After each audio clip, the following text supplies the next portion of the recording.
Okay, is this working? Let's find out.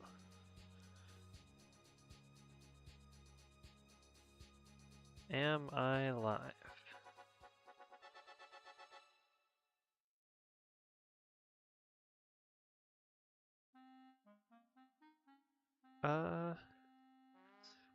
Okay, looks like I'm live.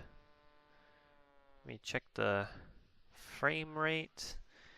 Make sure that's all good. See how far the delay is.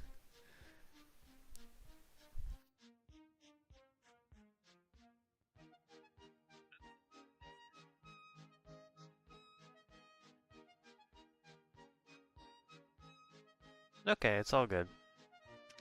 Alright then. We are live then. Let me just change one thing in the title real quick. Let me just take that out. And okay, we are live. Hello, Tank Engine Media. Let me get up the chat so I can see it the whole time. We got 5 people watching apparently. Welcome to the stream. I'm going to try to read everything in chat. I mean, I don't expect I'm going to have a ton of people in chat, so it should be pretty easy to read the whole chat. But anyways, welcome to my first live stream on this channel, where we're going to be building Tidmouth live. You can see I've already started. I got a little bit of the boring stuff out of the way first. But for the rest of Tidmouth, I'm going to try to build most of it live here on the stream. My day is going well, Tank Engine Media. How about you? How are you doing?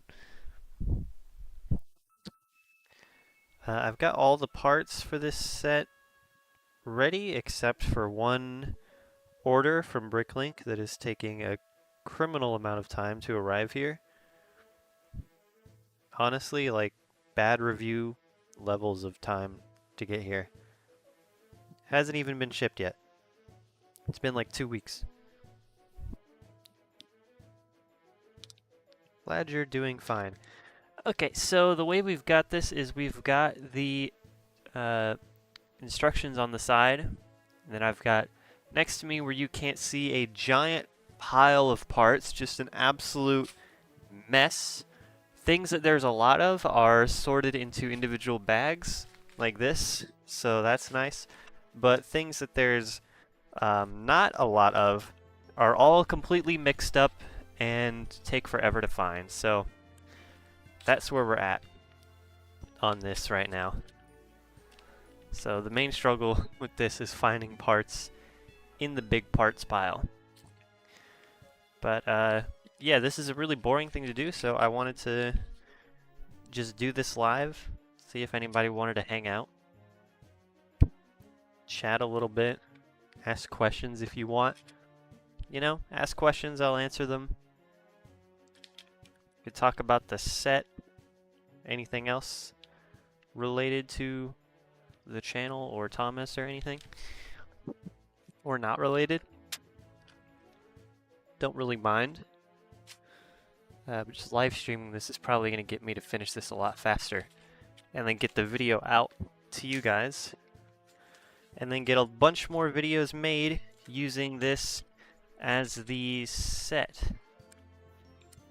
So I don't have a set right now, so this is the main reason for building such a big mock like Tidmouth, is so that I can have a set to do a bunch of future videos on. Otherwise I probably wouldn't have done something so gigantic as Tidmouth. Any thoughts on the 2026 Thomas show and merch?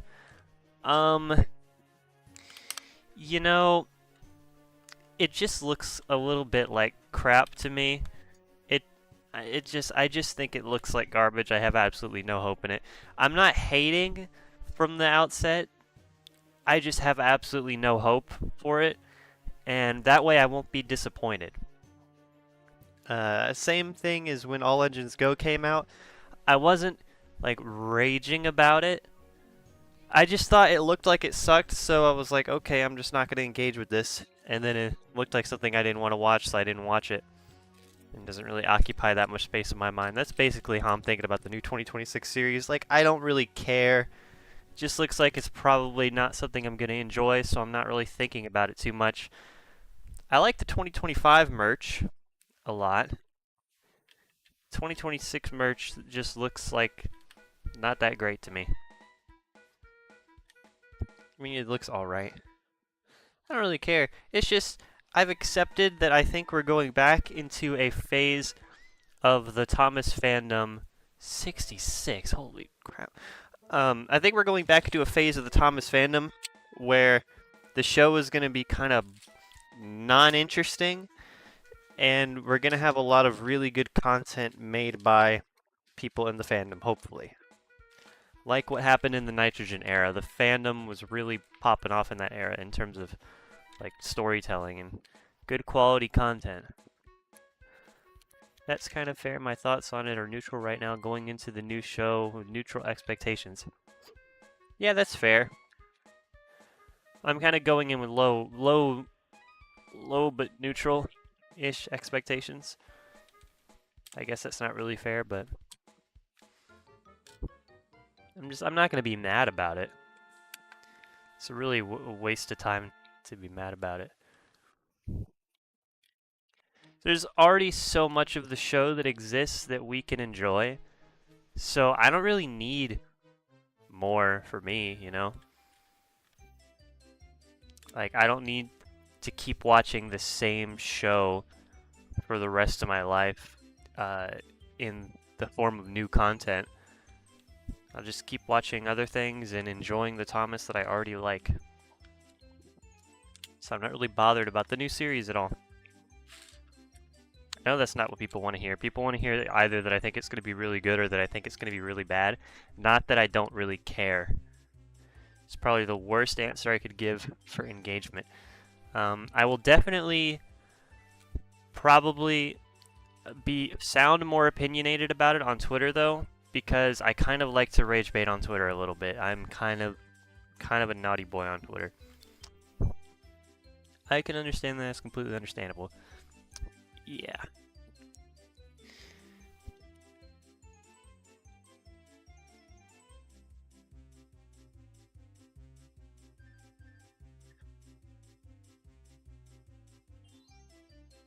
You know, Thomas fandom getting on Twitter might have been the worst thing that ever happened to the fandom in like 2014 or whatever. But oh well. It is what it is. That's where most of the fandom is now. People that have never created anything. They want to just talk negatively about every Unlucky Tug video. And that's as far as they go with engaging in content in the fandom. You know?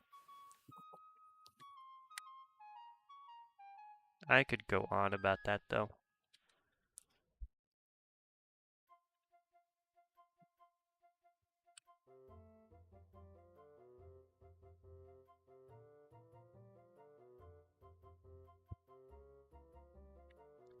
This Tidmouth is based on the season 3 Tidmouth mostly, which means that the ballast is kind of ballasty sand. You have any favorite fan content? I think this is content. It's being blocked by the heart. Yeah, I mean, Unlucky Tug's videos are good, but they're really good. But I mean, like, when I think of fan content, I think of like original stories or remakes or whatever. And lately, the dude, I think it's the Train Modeler. I think he's making really, really good stuff.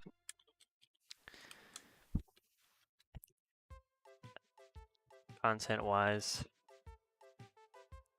I recently watched a video. I don't remember whose it is. Maybe somebody in chat knows. It's called A Favor for a Friend.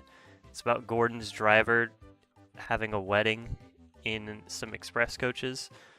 Thought that was really good. I don't remember who made it though. And there's a Japanese guy that has a giant Sodor diorama layout. It's really good.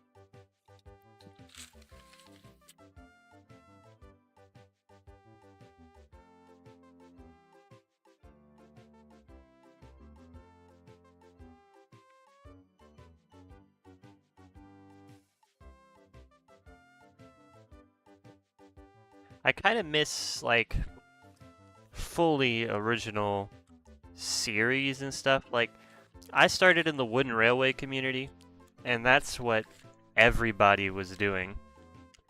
And I guess there's just not as much of that now. Like there's a lot of people that make really good models, and then they don't do anything with them. Or they're like working on some mega project that we'll see in 2028, and it's like, dude, why can't you just make like a 7-minute little episode or something? Like, come on. I want some stuff like that. But like I said, the guy who made the video, A Favor for a Friend, did that. He's really good. The Tray Modeler does it. He's really good. I just want more of that. I remember seeing that story. I thought it was pretty sweet. Yeah, I thought it was awesome. Very, like, it felt like a season 5 story to me. The writing didn't feel season 5, but like the idea of the plot felt season 5. 7 of those. Okay. Is the stream quality all right for everybody? Everybody can see everything pretty well.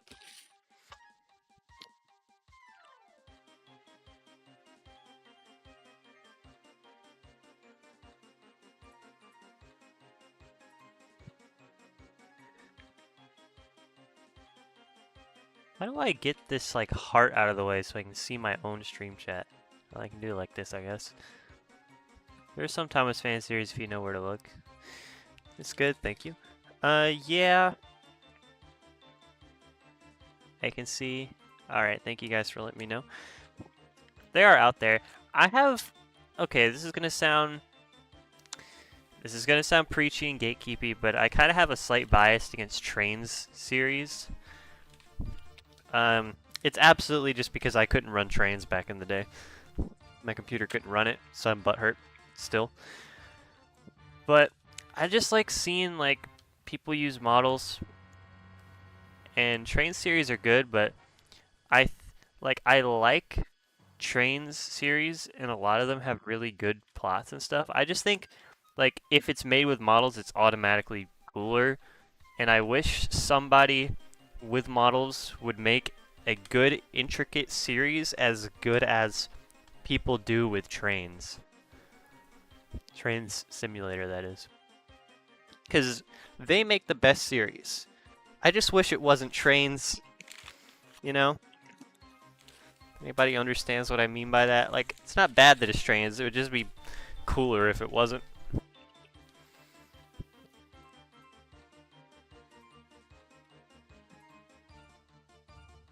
Then again, I've never made any original series or anything. I wrote one and never made it when I was in the Wooden Railway community. I definitely plan to with stuff I'm doing now eventually. I'm working on doing some model stuff. The closest thing I've done to making models is just 3D printing faces. Like I've got a Thomas face. That's not in focus at all. Well, it's a grumpy-ish Thomas face. The camera will not focus on anything. But I got those 3D printed. I paid somebody with a 3D printer to print them. Have you watched Percy 6 Miles? He does really good stuff with physical models. Let me check, because I don't remember the name. But I might have seen it.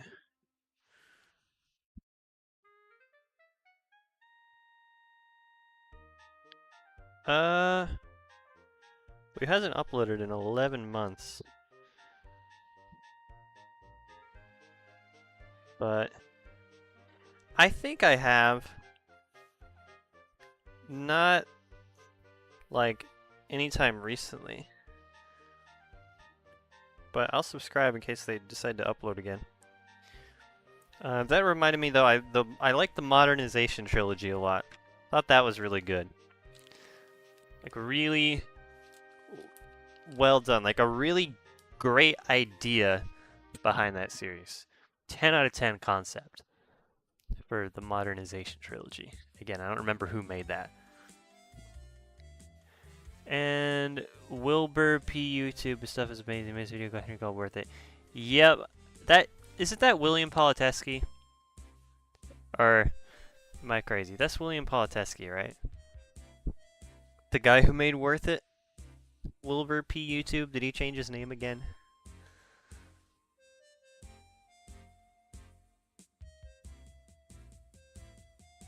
But, yeah, I talked to him once or twice, like a long time ago. Long time ago.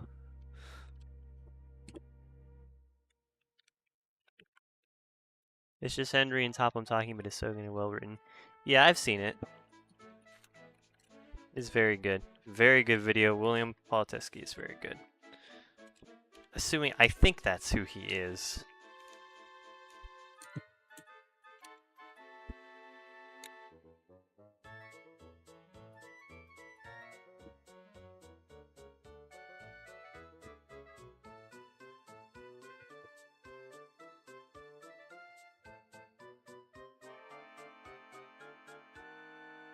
Should make like a good fan series playlist or something. Is this? Yeah.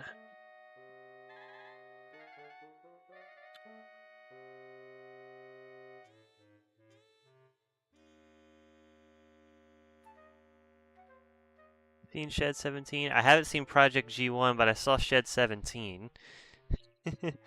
And I mean, the guy who made Shed 17 is, you know, not great, I don't think.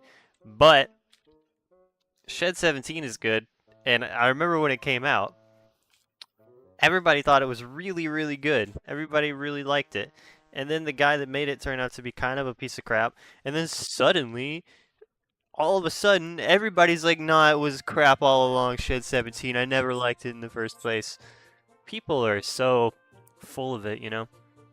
Like, sure, yeah, sure you didn't like it. Like, I know all of you. At least certain people. Yeah, Shed 17 is really good. I haven't seen Project G1. I have... So, like, now that I know he's kind of a garbage person, I'm not going to watch Project G1, because I'm not going to go out of my way to watch things from a person I know kind of sucks. But I will, like, not change my mind about Shed 17 being good, because it was good when I saw it. Liked it when I saw it. Obviously, it's kind of messed up, and a lot of it is just shock value.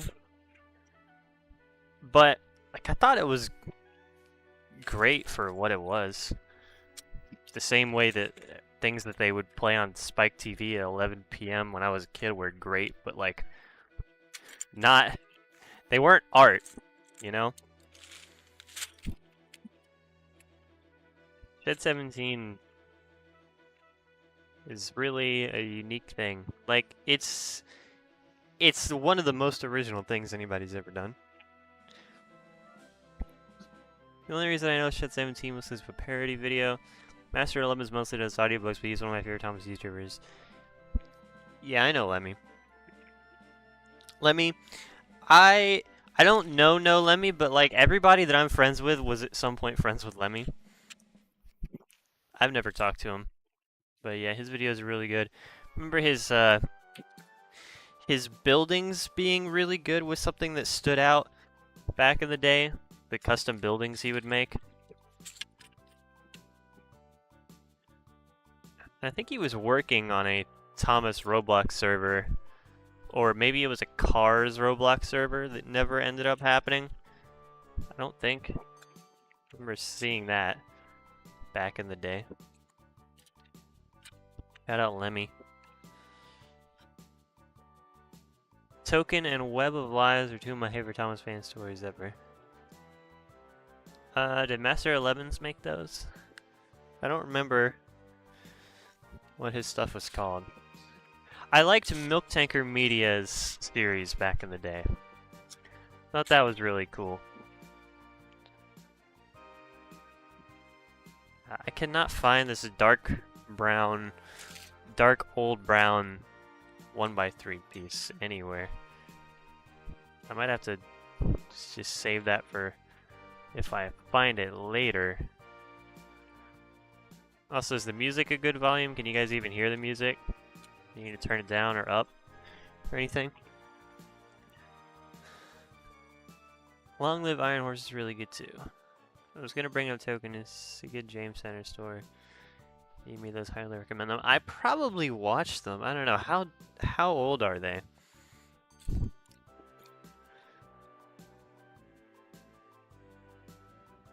I could do for a rewatch. Also, Sodor in Conflict. I mean, it's you know, he's a bit of a terrorist, but he told a decent story. Like with Sodor in Conflict, it is a bit like that quote, like, no, under no circumstances do you gotta hand it to Adolf Hitler. Like, Turtles is not Adolf Hitler. I mean, it's just funny that he made one of the best series and then turns out to be a absolute garbage man.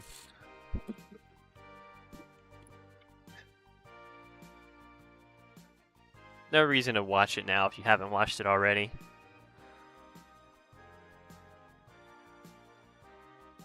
Alright, thanks.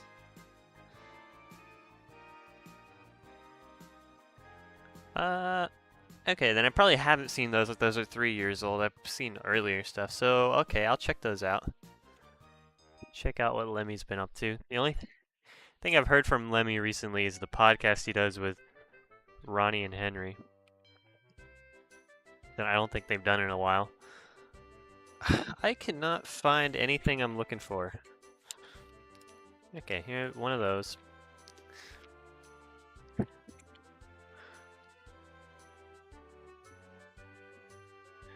One of these.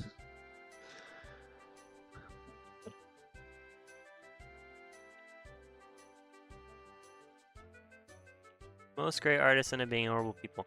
I wouldn't say most, but you know, a non-negligible amount. Is that new? That's got to be Old Brown. Is that a 1x? That's a 1x3 for sure. There's probably, this is the only one left, and I'm never gonna find it in the pile. There's so many 1x4s and 1x2s. I'm probably never gonna find this 1x3.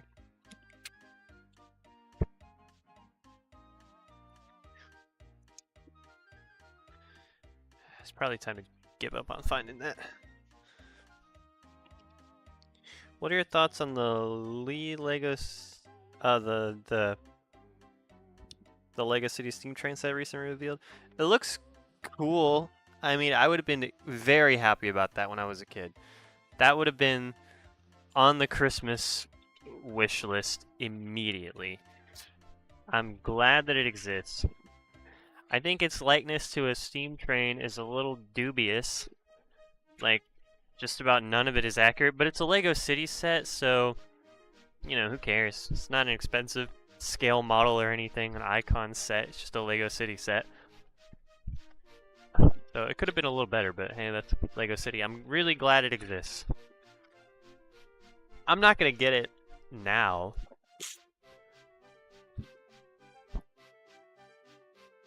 But it's cool. Oh, I found the piece I'm looking for, thank God.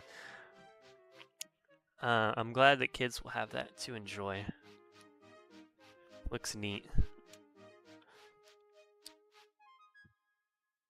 I wish that it came motorized, but I guess kids do want to push around trains, so makes sense. Turtles was pretty good, I remember. I never watched that because I already kind of knew he was a piece of trash by that time. Because I mean, I knew people that knew him, and before everything became public, I kind of knew he was garbage through connections. So I never watched Turtles. There's so much that I cannot speak about. Jesus Christ. Being in the Thomas Wooden Railway fandom from 2014 to 2020-ish was like being in a war zone, people. Like, it's just, it was crazy.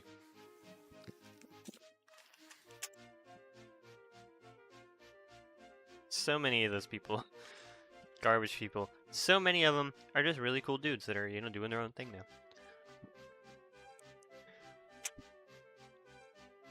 Shout out Duncan Wind Railway. Any favorite Thomas creators? Like I said earlier, like Unlucky Tug and Caleb Train. Caleb Train's pretty goated. I love Caleb Train. He commented on one of my videos back in like 2014, 15, and that made me really happy because he was kind of an inspiration.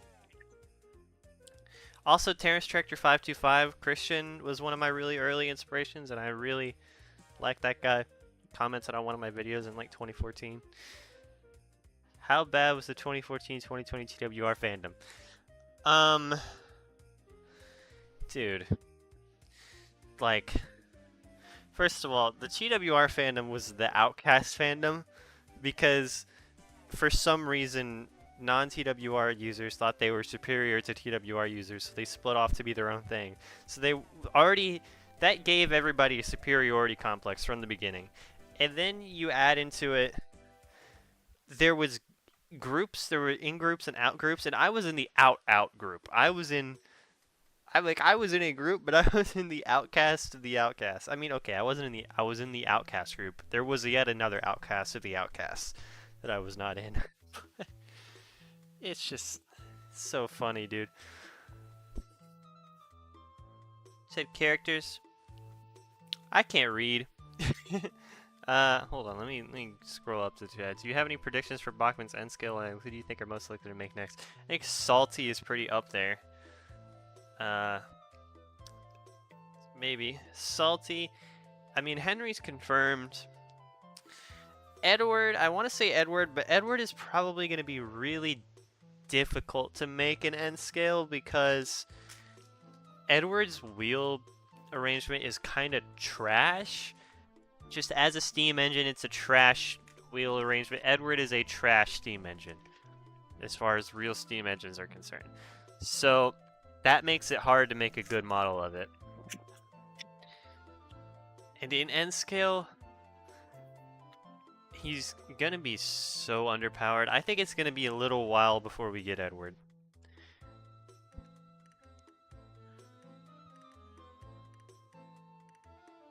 I think, though, a duck could be likely because Bachman already makes a pannier tank engine.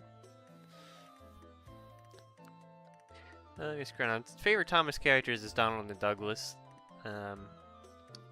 They're pretty clear favorite. Sir Handel, also, I like a lot.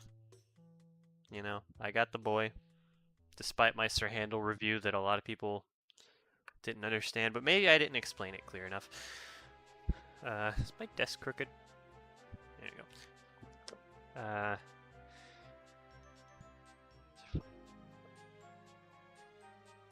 Very interested to see how they handle it because I had the same thoughts. Yeah, I mean, if you look, I don't know if there's any 240s, or I mean 440s in N scale out there even currently like being produced. I'm sure they made them at some point. I don't think there's any that are being sold right now.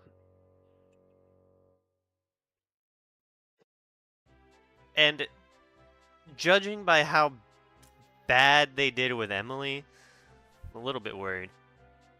These are all the wrong color, aren't they? I'm just now noticing.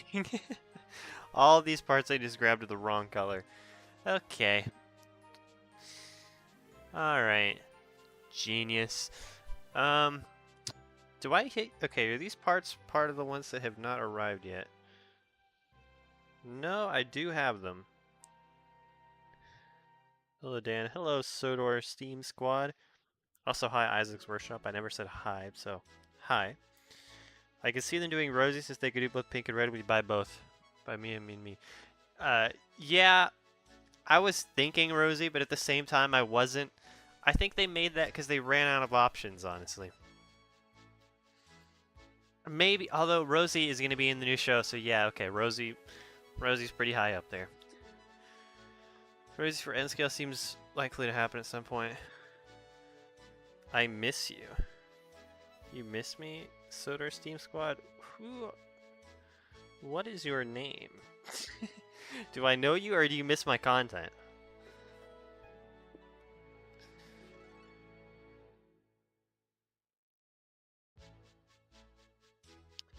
Yeah, Rosie's pretty likely.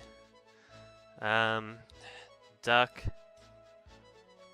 I wish they would make an Oliver because there's no good 14XX in N scale. The Dapple one is not good. Where are these? So I grabbed all the pieces I needed in the wrong colors, and now I gotta find the right ones. Just get rid of these then.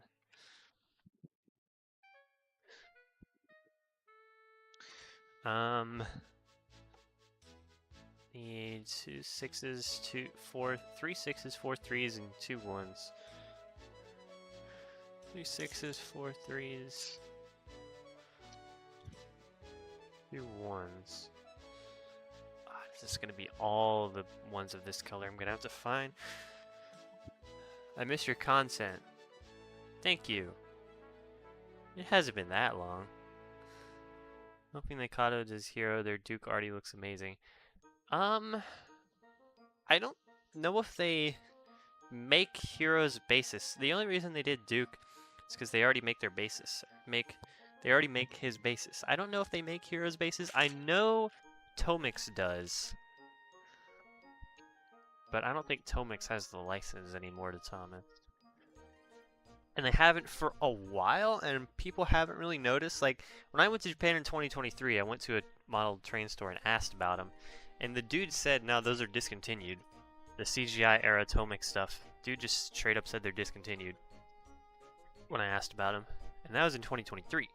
They've been gone. They've been kind of hard to buy for a while from official places. I wish Kato was able to do more Thomas models to sell them in the States because I'm a hardcore Kato glazer. They'll definitely never be able to sell them in the States. I'm also a Kato glazer though. They are the goats. They will never be able to do that though. They do make a D51 in N scale, which is one of my best friends. Okay, then maybe they could. What year did you go to Japan? Every year since 2023. I've been a lot. I lived there briefly. Very briefly.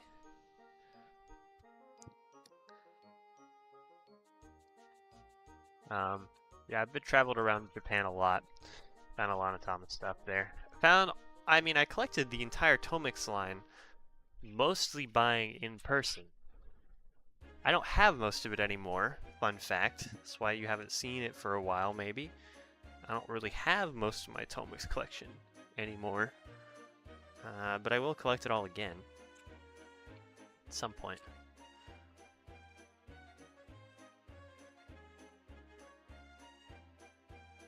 So, you know. That's why you gotta wait till 2027 for the Tomix Percy review. If you're a real fan, you'll stick around for that.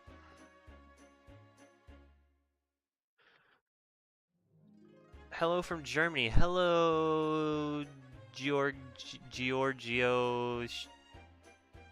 Schiavani. Sorry. I don't know how to pronounce German at all, but hello.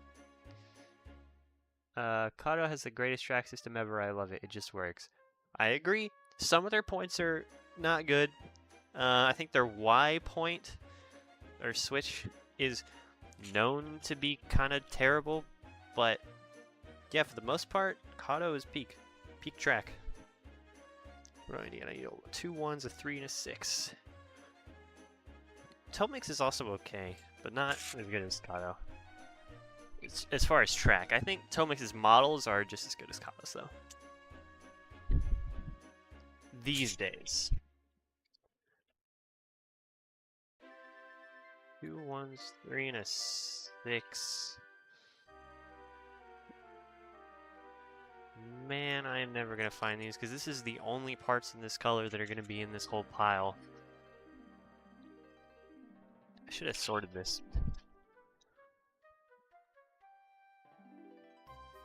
2 1s, a 3, and a 6. Everything that I got like several parts of are in like individual little baggies, but the parts that I only got a couple of came all wrapped together in one. So they're not organized at all.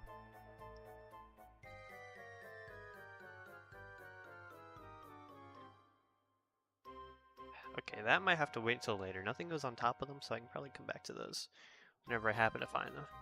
Q&A, what are you planning on getting on the Tomix? What are you planning on getting on the Tomix Oigara Railway, Thomas? I've been seeing the listing on eBay for outrageous price. If I buy it, I'm gonna go to Japan and buy it. I am not buying what you have to pay here for. It's like in Japan, I think the whole set is like it's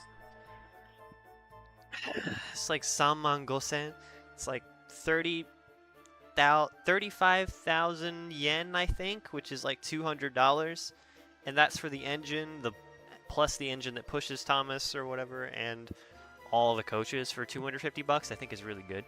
It's like a Thomas and 8 coaches or something. For 250, not bad. But that's how much I'm gonna pay for it if I get it, the 250. I have seen it for some ridiculous prices.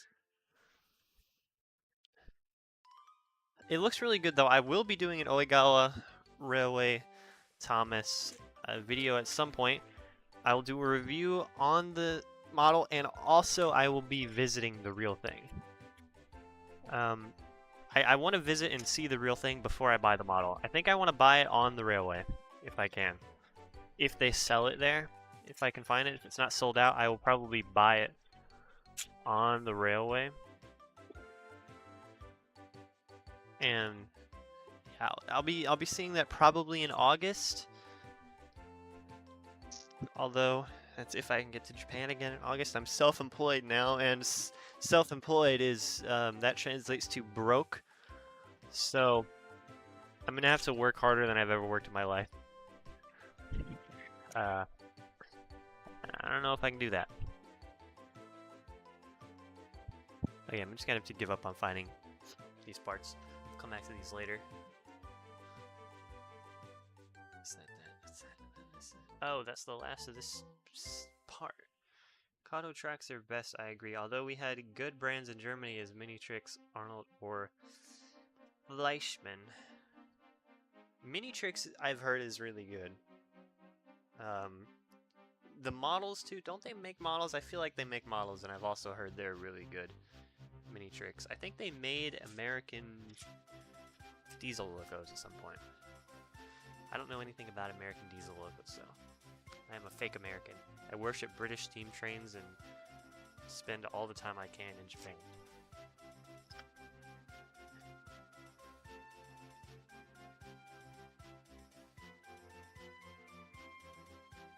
American steam trains just don't have the sauce, you know?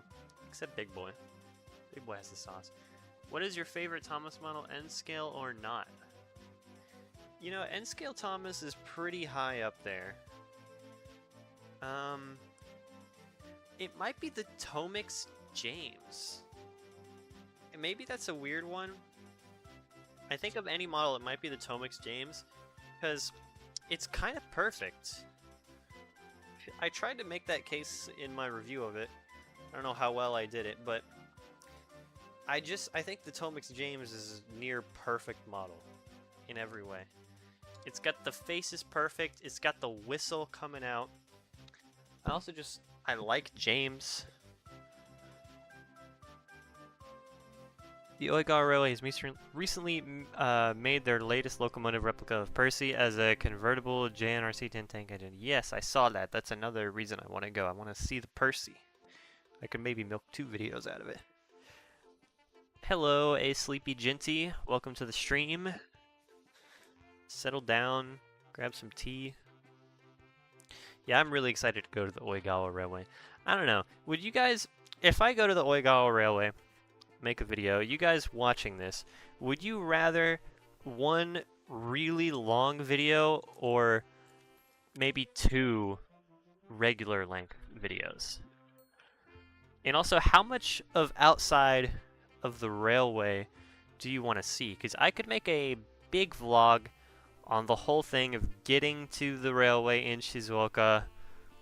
I could make it like a tutorial, like here's the trains you need to take to get to the thing. Because we're train people, you know, you guys would be interested in here's the train you have to take to get to the train. Because that's how you're going to do it. If you're going to go to the Oigawa Railway, you got to take a train to get to the trains. So I think that kind of makes sense. I could make one long vlog or a couple smaller vlogs. Not small, but my normal video size. Hello, this guide 1234. Welcome to the stream. I also, there's even more cool things in Japan to make videos on. It sucks that I miss the Hara Model Railway exhibit every time I go.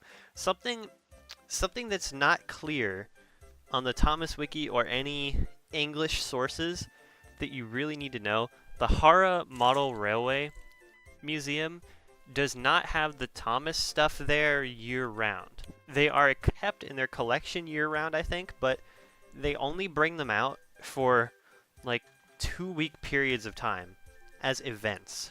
Japan loves limited time things and events, so the Thomas models will come out for a period of like 2 weeks at a time, and they'll announce it like 1 month beforehand. So you're probably not planning your whole trip to Japan around this unless you can afford to do the whole thing with a 1 month notice. So you can't just go to Japan and rock up and see them. It's got to be when they're out. So you got to be kind of lucky. Where did you get the face for your N-scale Thomas? The one in the thumbnail I got from... There's a file, there's a Google Drive going around. I don't remember who made it, but if you search for it, you can probably find it on a Reddit post or something, on a Reddit comment, or on Twitter. There's a Google Drive with all the scans of the prop faces that people have done. And they're the 3D models of the prop faces that you can get, and then you can print them if you have a printer, or you can pay somebody to print them for you, which is what I did. Because I don't have a 3D printer. I will shout out who I got to do it, though. What is my password? Why does Twitter DMs gotta have a password now? Anybody else find that really annoying? I never told him I received them. I need to do that later. Tom. At Tom T Legend on Twitter. That's who I got to print them for me. He does them pretty cheap. And pretty well. I wonder if you could get your hands on the new 2026 Tomika Railway Series Thomas pack. I recently watched your Play Rail Railway Series Thomas for the 80th anniversary last year. Yeah, I unlisted that video because I really didn't like it. I had nothing to say about it. That video... I can talk more about that video. I really don't like that video. That's why it's unlisted. I wouldn't know since I don't have Twitter. See, that's what sucks about it. You gotta be on Twitter to know what's going on.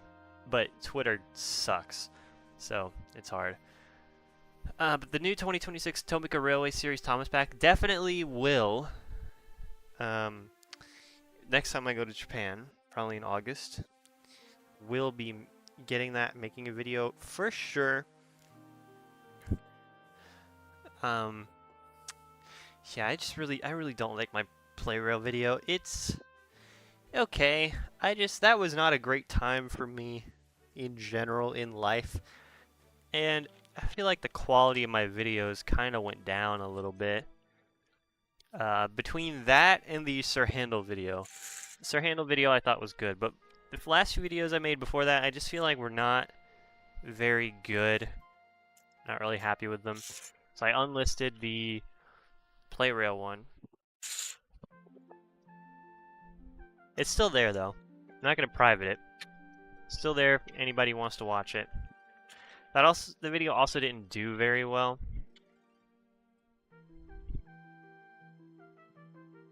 I didn't unlist it because it didn't do well. But that is just also a thing about it.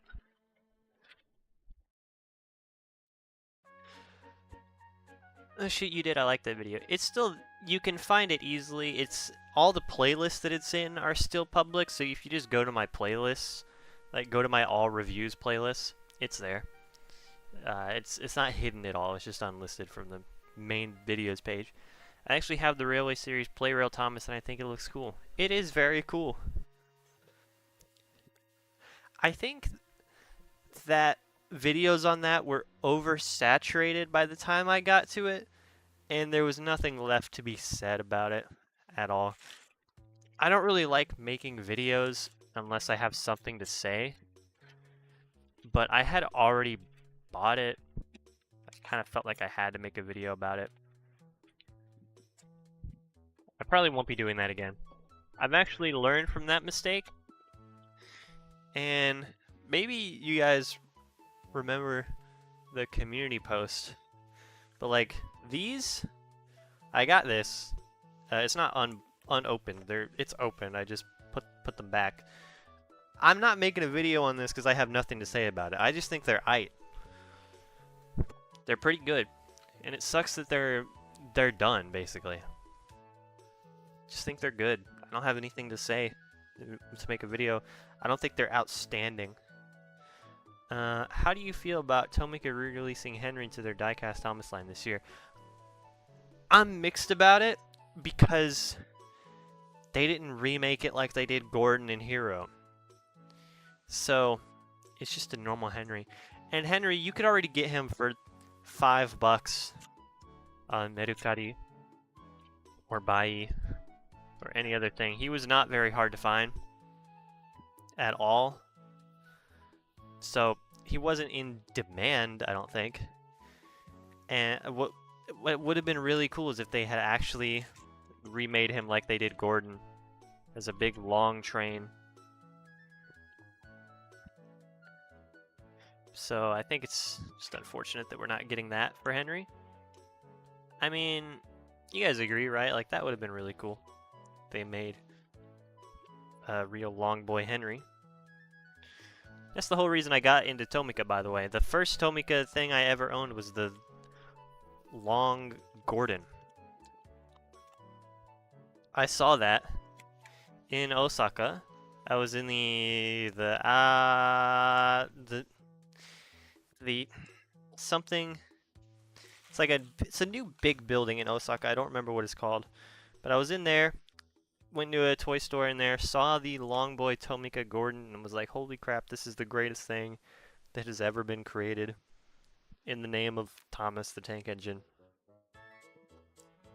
So I got that, which led me to get a bunch more. They had James at the time.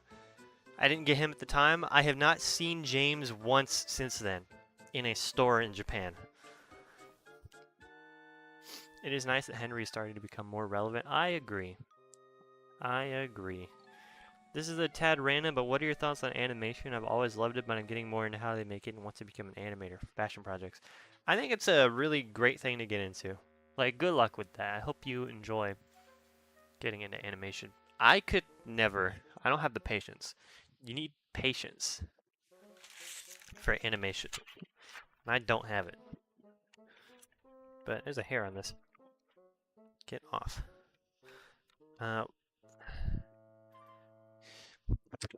But animation is great. I'm a fan.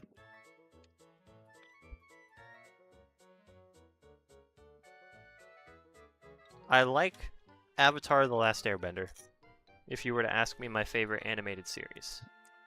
My cat says hi. Hello, Dingus McBingus Chingus' cat. My cat would say hi if she was here right now. I don't know where she is. She's not around here. The domestic terrorist that I just happen to live with. I hate putting on these where it's the same piece a million times, because it kind of makes my hands hurt after a while. Just pushing these pieces in.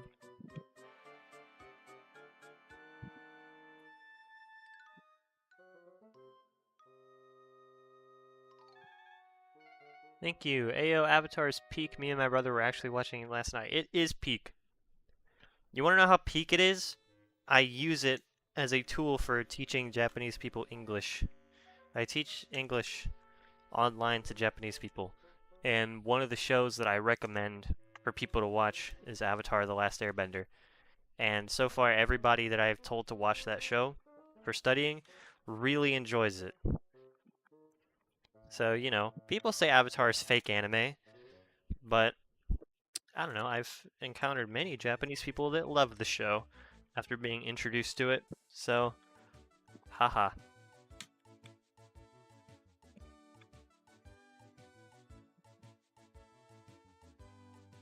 I've seen it at least 4 times. I can't even count how many times I saw it because I watched it every day on Nickelodeon. Here's the fun fact for you. Junichi Kanemura, Henry's former Japanese voice actor who also played Swiper the Fox and Dora the Explorer and Sonic the Hedgehog from the Sonic series. Is he the guy that also plays Vegeta? Because that would be cool. Henry's first voice actor plays Vegeta, but I don't remember if it's Junichi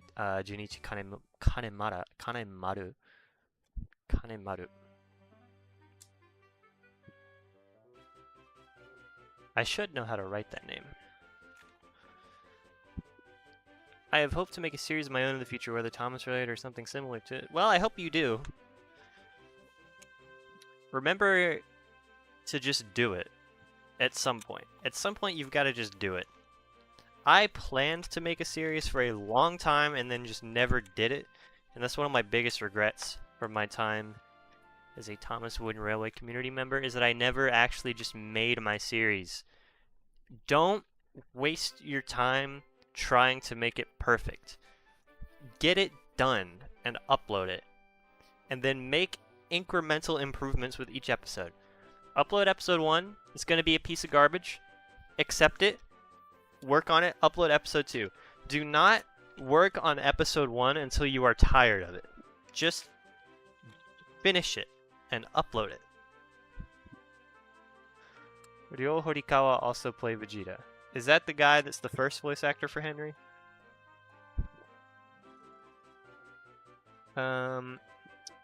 Is Solo written Zuko as one of the best executed character arcs I've ever seen? Yes. Crossroads of Destiny is one of the best episodes of any show that I've seen.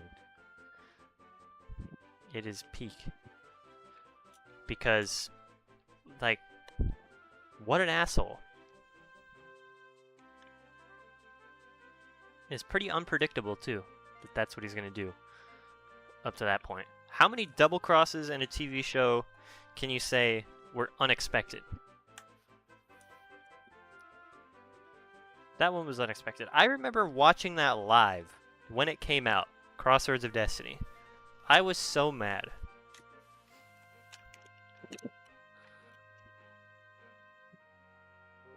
Little 6-year-old me or whatever. 5 or 6-year-old me. I'm slowly working on some fan stories that I want to turn into comics eventually. Do it. Where are you gonna put the comics though? How are you gonna release those? Yeah, that was the first voice actor of Henry. My first voice actor. I really like Henry's first voice. I like all the original voices in the Japanese dub. I am working on videos related to the Japanese dub, by the way. Sneak peek, I'm working on a video about the songs, the Japanese versions of the songs, and how they're slightly different. It's an upcoming video for you. Probably the video after this one, after the Tidmouth video, I mean. Stories aren't actually related to Thomas a little, but I have ideas for Thomas too. I want to release them on Tumblr, Instagram, and maybe Webtoon. Well, I hope that goes well for you. I don't know anything about Webtoon and Tumblr, really, but I hope you get an audience there. The hardest part is getting it out to people. You gotta really, really try to get eyes on your stuff, because once you have eyes on your stuff, then you're golden. Speaking of eyes on your stuff, thank you guys for joining the live stream, talking in the chat. I didn't think I would have an actual consistent chat going at all. I thought I would be alone for a long time. So I appreciate you guys joining the stream a lot.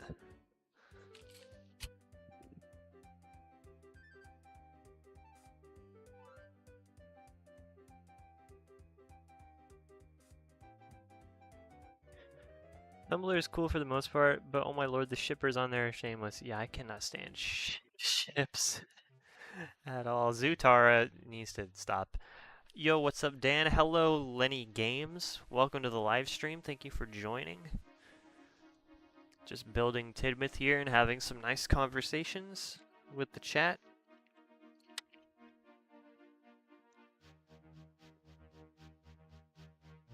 Feel free to ask questions or talk about anything that you want.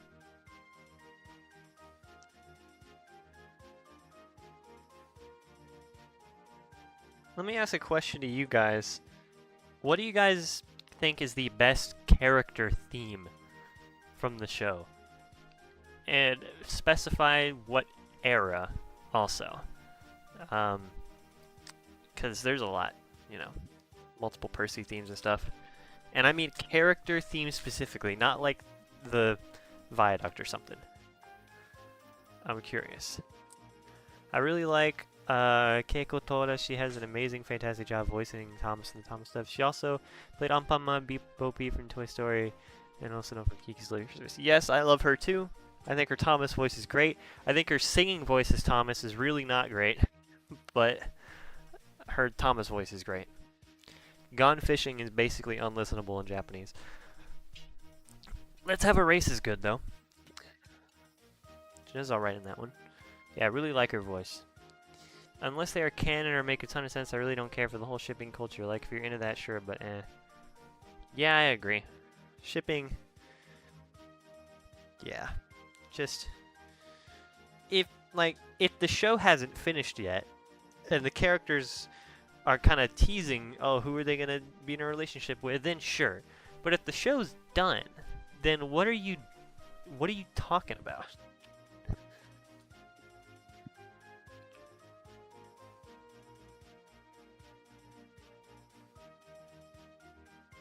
Especially Thomas. Thomas shippers, Lord.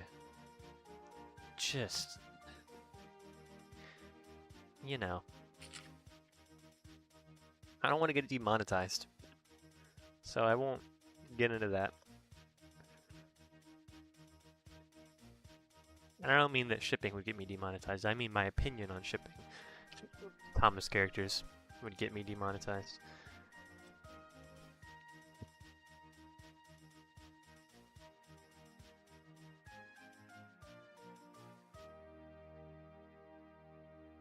Favorite themes are Toby's Season 1 theme, Terrence's Season 1 theme, and Emily's theme from the hit era.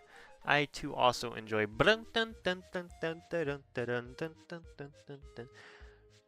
enjoy that a lot. And Toby's Season 1 theme, I love the backing sounds in that. Emily's theme from the hit era is also great.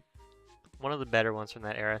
Any theme from Season 5 is great. I really liked Flying Kipper. Also good.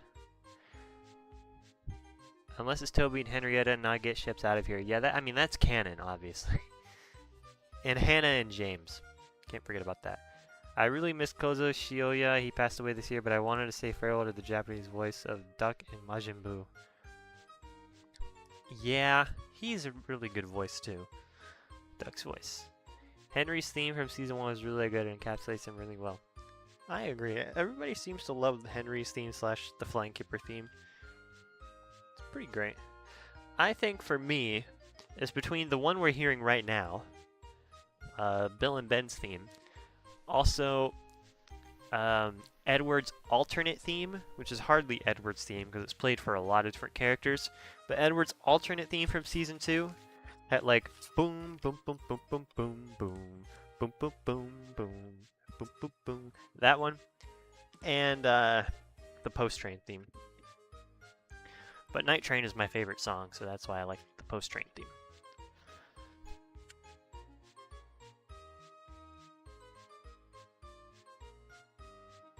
Or also James's Season 1 theme. It's a pretty obvious choice, I think. Also, Thomas in the truck's pretty great. You're right, I forgot about that. That is a goated one. Oh god, my cat is pushing her food bowl off the desk. She wants more food. She showed up, she demands more food, she starts pushing the bowl off the table. I have to attend to this urgent manner. Why is the bowl on the table and not on the floor? Because she won't eat if it's on the floor. Very, very royal ass highfalutin cat. Hi guys, hello Super Shadow Productions, welcome to the stream. I'm a big fan of Duck Scene from any season, super catchy. I agree, I love a good waltz. James X Hannah as a ship sounds so funny, but it really works. I mean, watch the episode. It's in the episode, it's canon. Bruh, I never thought about James X Hannah with that worries. Have you guys not seen the episode? Go watch the episode. It's a thing. Honorable mention is Oliver and his theme. Also good. They stole it, but yeah, it is really good. But they did steal it. When I buy N-Scale Hannah, I know who to pair it with now. Yep. Recreate the episode. James' theme is so iconic, I agree. Holy moly, Thomas in the Truck slaps one of my favorites in the show. Same. Yeah, same. It's great, especially Sodor and Afro's recreation. Have you heard about the wonders of Sodor game of getting it on PS5 before GTA 6? Yes, I have it, and I play it a lot. Hello, Lynn Maddie 8188. Lego, yep, building Tidmouth Station with Lego. They're not actually Lego bricks, they're Go bricks, but give me a break. I have a Persian cat, and he loves watching my N-scale trains go around. Glad to hear that. I love cats. My cat has absolutely no interest in my trains, which is probably a good thing, because it means she doesn't slap them. I don't watch Thomas a whole lot. I'm a fake fan. Hey, you have to watch every episode, you have to watch every episode, read every Railway Series book backwards twice, and also visit the site of Audrey's house and pray on your left knee while reading the foreword to 3 Railway Engines, and then you will be a real Thomas fan. I don't make the rules. It's been a while since I've seen the episode, but I'm doing a Thomas Tankage marathon where I watch every episode and movie from Thomas television history. Yeah, I'm also doing that with my friends. We're watching every episode in random order and then ranking them as we go. And we might, when we're done watching all 500-something episodes, we might make a video briefly reviewing every episode, like every episode of Thomas ranked. Since we're ranking them as we go anyways, we might make that a video on the channel. But that'll be in years, because there's a lot of the show to watch. And that would be a beast to edit. When I consume Thomas, it's typically the books, band content, or a random classic series episode. That's mainly what I do now, yeah. I wonder what the set will look like. I want to say there's a preview on Patreon, but I can't remember, so I'm not going to tell you to go there and then it not be there after paying for it. So I don't want to tell you it's there, but it'll look nice. I'll tell you that. It'll look nice. Nobody talks about how hard it is to get full orchestration MIDI files of the original themes. I've never even looked for them. I have no idea. He definitely tries to slap them, especially James. We've gotten good at stopping them from doing that, but once he did, knock James off the table. Luckily, no damage. Yeah, you gotta be careful with the cats, especially if they're N-scale, because then they're smaller than their paw. Random order, that sounds like some chaotic fun. I like it. I hate it. Watching it in order, because there are some days where we'll get season 12, 15, 16, 9, 16, 16, 5, 12, 11, and it's just miserable the whole time. And then there's some days where we'll get like 5 season 4 episodes, and that's nice.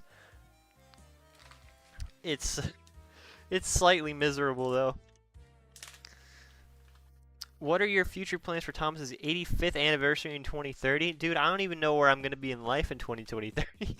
For me, I'm going to the Snoqualmie, I'm dumb, Washington, for the Northwest Railway Museum for my 26th birthday on July 13th. That sounds cool. That just sounds like a cool thing to do, because I'm from the East Coast. Yeah, I've never even been anywhere near the West Coast. I'm also from the East Coast, and I've never been near the West Coast. The westest I've been, other than airports, is Louisiana. Nobody talks about Har Har Freddy. What? Yeah, okay, the question was my future plans for the 80th anniversary, 85th in 2030. I don't know what I'll be doing in 2030. I can tell you my future plans coming up. I mean, we've got what I already talked about, the Oigawa Railway Thomas thing, going there, making a couple videos there, or one big video reviewing that. But also, there are many other cool railways in Japan. Fun fact, one video got canceled.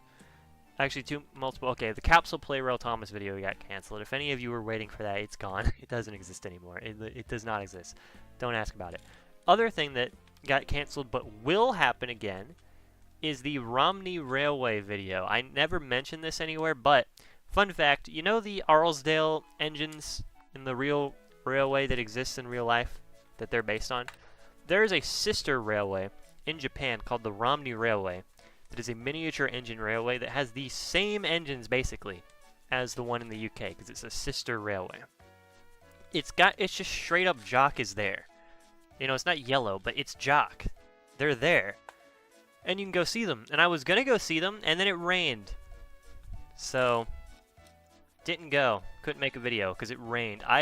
It took so long to get near there. Had to walk up a mountain to get to this little onsen village. It was a very nice village. Fun to walk around, but then it rained the day that I was supposed to go to the railway. So, didn't get to go to the railway. But I will be taking my revenge and going there again and documenting that. It was a very nice town, though. It's Shuzenji. Shuzenji Onsen is the town that is near the Romney Railway in Japan, where you can see basically Jock. You scroll up. There's such a random question. What are your thoughts on the Transformers?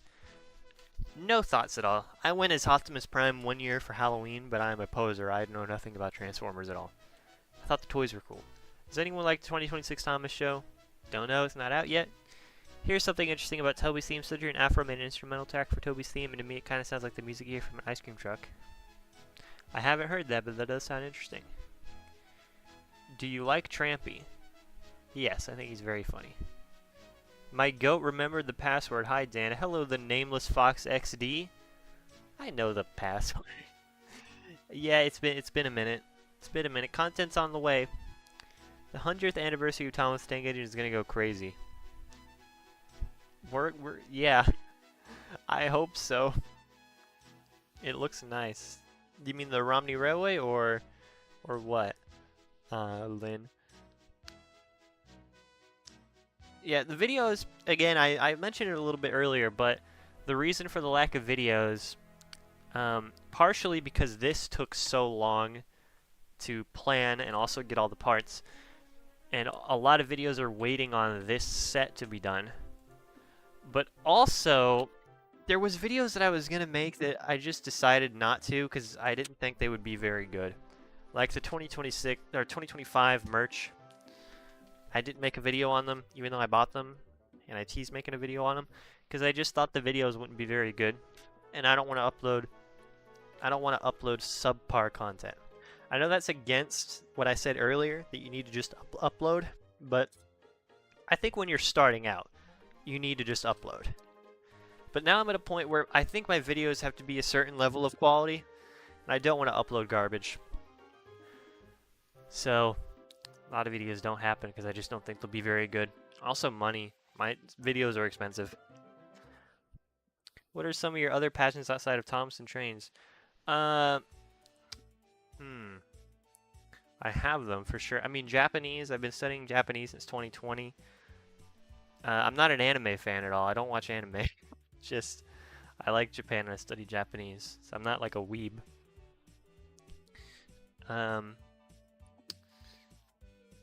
Video games, kind of like Yakuza and Resident Evil.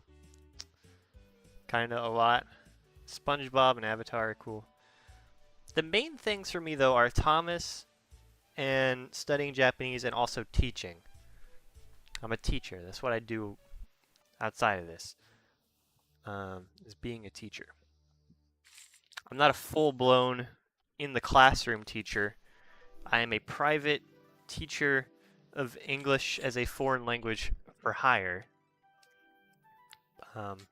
Currently studying, planning to get a master's in teaching, or a master's in education. So that's kind of another passion of mine. Teaching.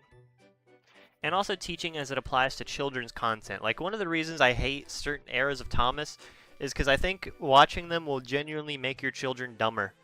I think if you sit your child down in front of a season of Nitrogen Thomas, you take your 4-year-old, plop him in front of the TV, and show them season 16 of Thomas and Friends Marathon, they will come out a dumber child. And I think that's a shame. That's why I don't like those.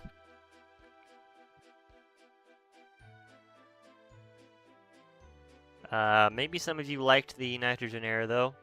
No hate to you. But, you know, I'm not calling you dumb. I don't know you yet. I'll meet you first and then call you dumb. I'm kidding. Maybe. There's a part here, I don't have it done. I'm missing those two. Okay, let me grab those.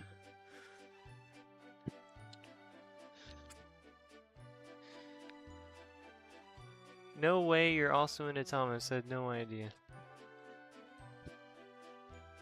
Well, what a shocker. Hi, hello Finn, the B720 fan. Welcome to the stream. So this year for the 2026 Strasbourg Railroad is now acquiring their dummy unit of Thomas for a Day Out with Thomas event because their Thomas Steam replica is in maintenance. I wish I could go to a Strasbourg thing. I've never been.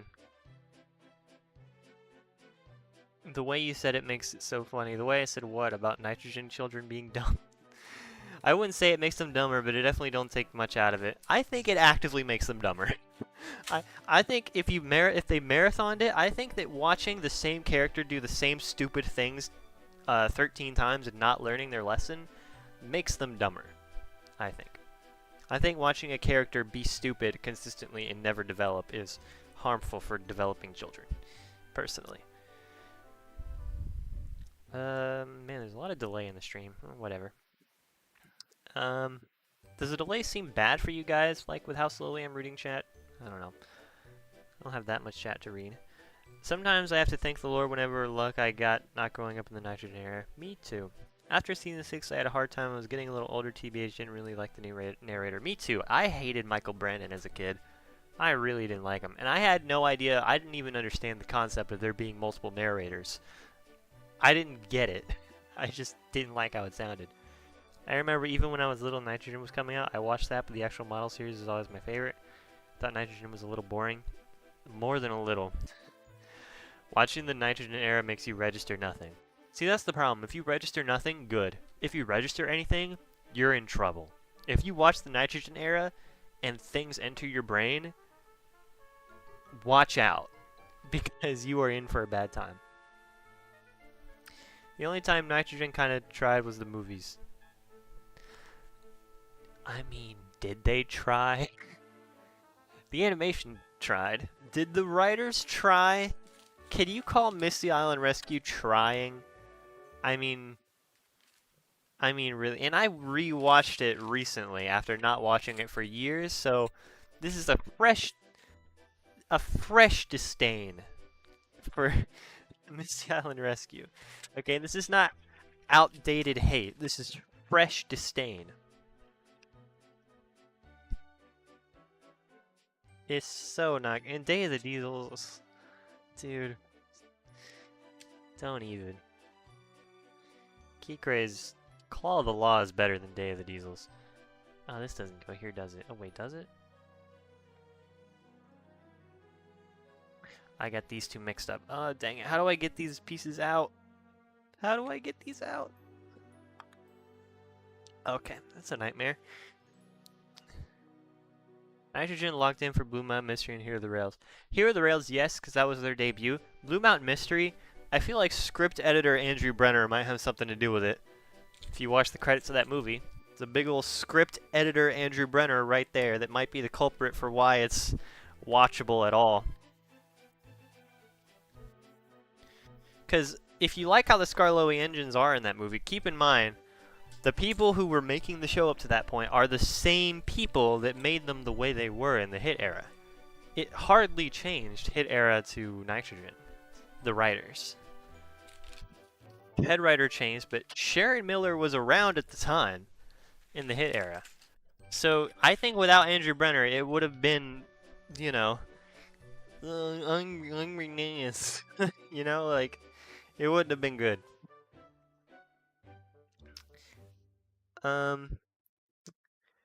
Which era of Thomas did you grow up with?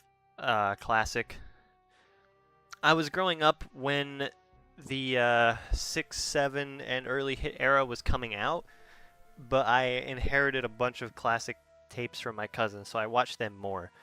I wasn't getting new tapes that often and wasn't watching Thomas on TV, so I wasn't watching the Hit era. I was just watching classic series tapes. That's why I say kinda is probably half the movies from Nigeria and have some quality control. I used to watch the same season 5 tape with Alec Baldwin over and over, so when I decided to watch the new episodes, I was really disappointed the narrator had changed and I did not like it. That happens. I didn't like it when I realized that there were more than one narrator also. When I first watched Thomas and Friends around early to mid-2010s, they always showed season 4 specifically all the narrow gauge ones, never the nitrogen stuff. That's good. I'm glad that happened to you. I haven't watched Claw of the Law in years, but I remember watching it on repeat when I was little. It's a good movie. Good movie, Claw of the Law. Sharon Miller is such a confusing case. Every now and then she'd write something decent, then go right back to slop. That's just, you know, just how it is. I don't want to make assumptions about the woman, but yeah, you know. Man, these are not coming out, are they?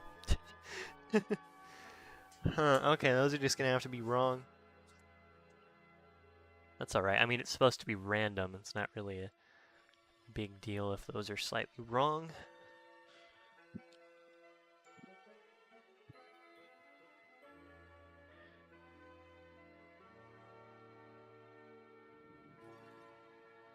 The most we've heard from Sharon Miller herself is on the 80th podcast, Thomas 80th Anniversary podcast. She talked on that. Said Missy Island Rescue was her favorite of the specials she made, so, you know. I mean, you know, whatever. Don't want to say anything rude about the woman. She thought they were cooking, I guess.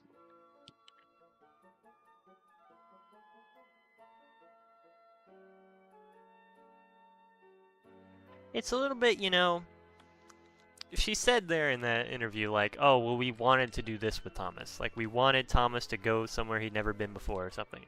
Okay. I get that's what you want to do. Is that what you need to do? Is that what's going to be good for the show?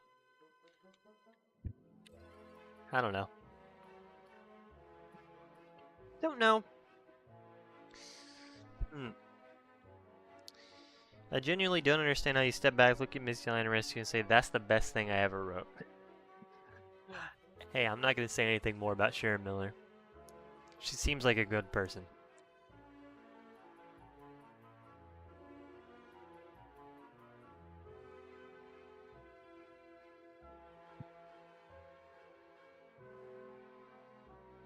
Catch me on Twitter if you want more devious words about Sharon Miller.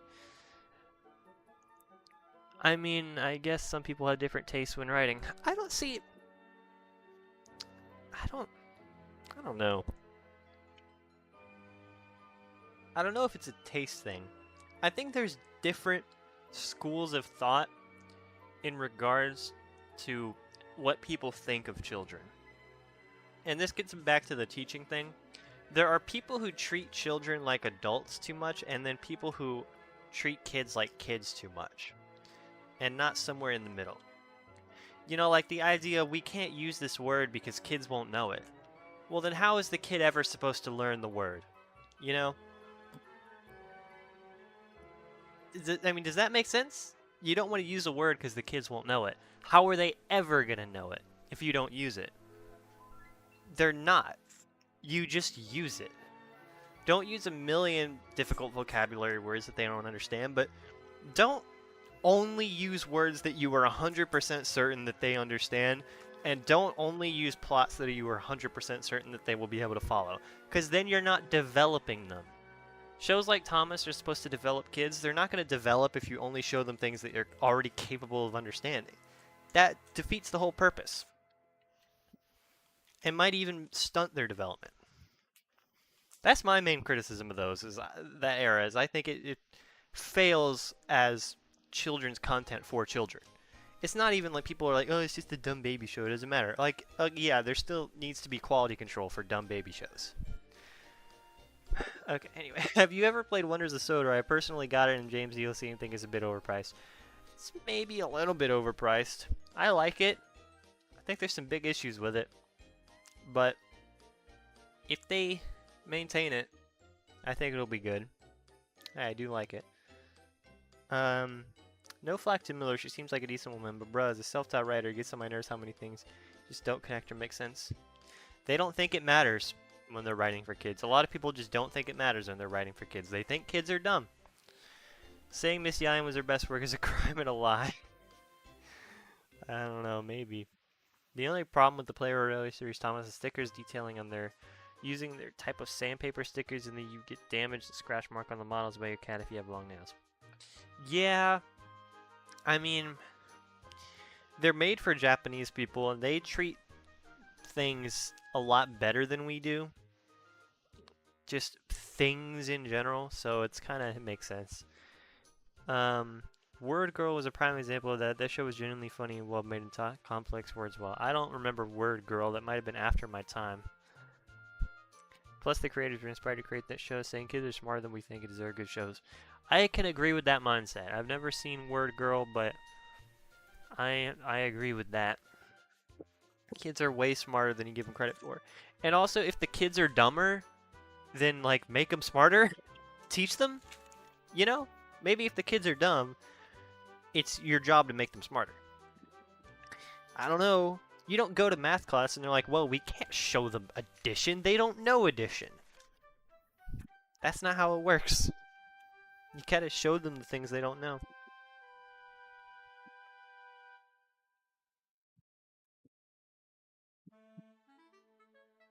I mean, how many episodes of Thomas? Think back to when you guys were kids. Any of you that grew up with the classic series specifically, how many of you guys or gals watched an episode and whatever, and then maybe 5 years later, you're a little older, you watch it again, and then you finally understand it for the first time? How many times does that happen? Like, episodes when you were a kid, you had absolutely no idea what was going on, but then later, you get it. I think that means that it was good, if that happens. What is this about addition? Hello, Mafeldamu. Welcome to the stream. We're just talking about really hard concepts for kids to grasp, like addition.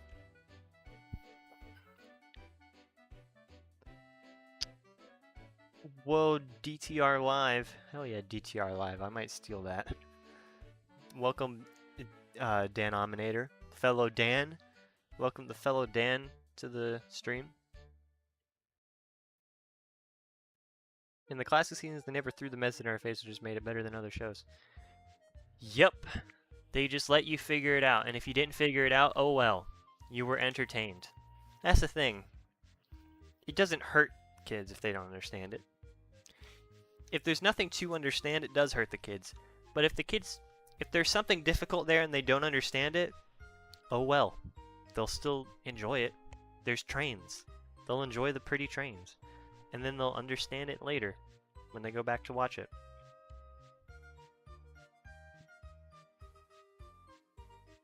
Do you like Japanese music, J-pop? I like Japanese music. Not necessarily J-pop. I like city pop. I like Tatsuro Yamashita. I like Takeuchi Mariya. I like baby metal. Bandmade. Yumin. Other things. I never grew up with the classic stuff, but it happened to me. I think it happened before. Well, that's good. Have you seen Mashup Games Cozy Train Games Picking? No, I have not. Thank you, Dan Nominator, fellow Dan. I watch your stuff too. The stuff that you've uploaded around, like when you started commenting on my channel, I looked at your channel and watched some of your stuff. Do you make these instructions available for free? Not for free. You see, my daddy taught me, if you're good at something, never do it for free. Luckily, I'm not good at this. Anyway, no, so actually, the instructions are on Patreon in the $10 tier. The instructions and the files for the studio files, like where they're constructed in Bricklink Studio, those are there in the $10 tier. You'll get all of them. The ones for Tidmouth are not there yet because I'm just now building it. I have to build them myself and then, you know, verify if they're good, and then I'll release them on Patreon a little later. But the Knapford Harbor set, the previous LEGO Sodor project video I did, the Knapford Harbor stuff is on Patreon. I wasn't doing instructions at first, so it's just the studio files for the Knapford Harbor stuff. I have recently began making instructions, so there's a couple things from Knapford Harbor that have instructions on the Patreon. It's not complete though, but the ones that are there are complete. But I mean, not all the things from Knapford Harbor are there yet. But all the studio files are there. So if you're capable of just looking at the studio files and building them, then you've got that. But no, not all the instructions yet. They will be though. And again, they're in the $10 tier. You just you can subscribe and then download everything and then unsubscribe. Just pay $10 one time and get everything. You don't have to stay subscribed. What did I do wrong here? This should be there, and this should be... I shouldn't have clipped my nails before doing this.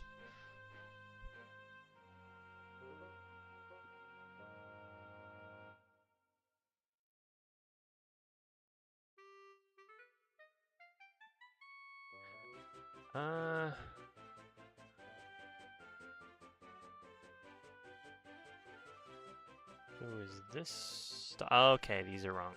Okay, sorry about that. Had to figure out what I did wrong there. Oh, God.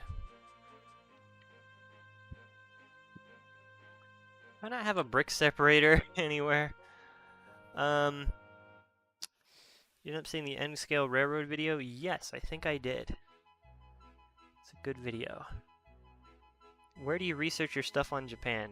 A lot of YouTube videos and a lot of Wikipedia reading and a lot of knowing Japanese people, having Japanese friends. I just ask them. If there's something I'm interested in, I find a place on YouTube, I ask them about it. So then people can watch this live stream, copy the stuff down. Yes, that is also a thing that I'm not really that worried about. If you're that committed, fine. If you want to pay $10 and get the instructions, fine. If you want to comb through the whole live stream, also fine. And the thing about the live stream instructions, though, these are the unfinished instructions that are just here for me. They are crap. They are garbage. They're not good. So I'm fine if you get those by just watching the stream. Also, there's no parts list here, so you would have to watch every single step to see every part. That's fine if you want to go through that effort. Where do you wait, I already read that. Haven't you seen Galaxy Express 39, the classic film? I have not seen the film, but I've watched the show. I love Galaxy Express 39. Yeah, just the show though. I haven't seen the movie. Have you seen the new photos of the new 2026 merchandise out of box in person? Yes, and I'm just not that interested. Any thoughts on Capsule Play Rail? I love Capsule Play Rail. I was going to make a video on it. That video is no longer going to happen. Lost the whole video. Long story that I'm not going to get into. It was going to be a really good video too. I really liked that video. It was going to be about the 80th series with the Gold Thomas. It was going to be a great video. It's gone though. It's not happening.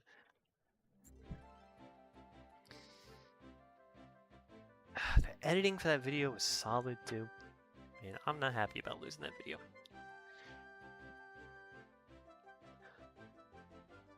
You should definitely invest in a Lego brick separator. I definitely have one. They come with like every set. I just don't know where any of them are. How come you travel to Japan without any Japanese yen banknotes? I mean, I do. Hold on. Passport. Don't look at that. Actually, let me put my passport far away from the stream real quick. There you go. There's some yennies. 1,000 yennies. That's all I have in my wallet right now. I mean, you just go there and use the ATM, you know? I've been wanting to watch Galaxy Rally. It seems really interesting. It is. I mean, I don't know about the movie because I haven't seen it, but the show is. I think I heard you talking about this earlier. I really want to get model series faces for my N-Skilled engines, but not really sure how to start if you have any advice. Find the Google Drive for that has all the files. If you just look, like, search up Thomas model faces files Reddit, it's probably in a Reddit comment section. I'm pretty sure I've seen it there before, or on Twitter. It's out there. If you message me on Twitter, if you have Twitter, DM me on Twitter. My Twitter is Dance Train Room. I'll just send you the thing there.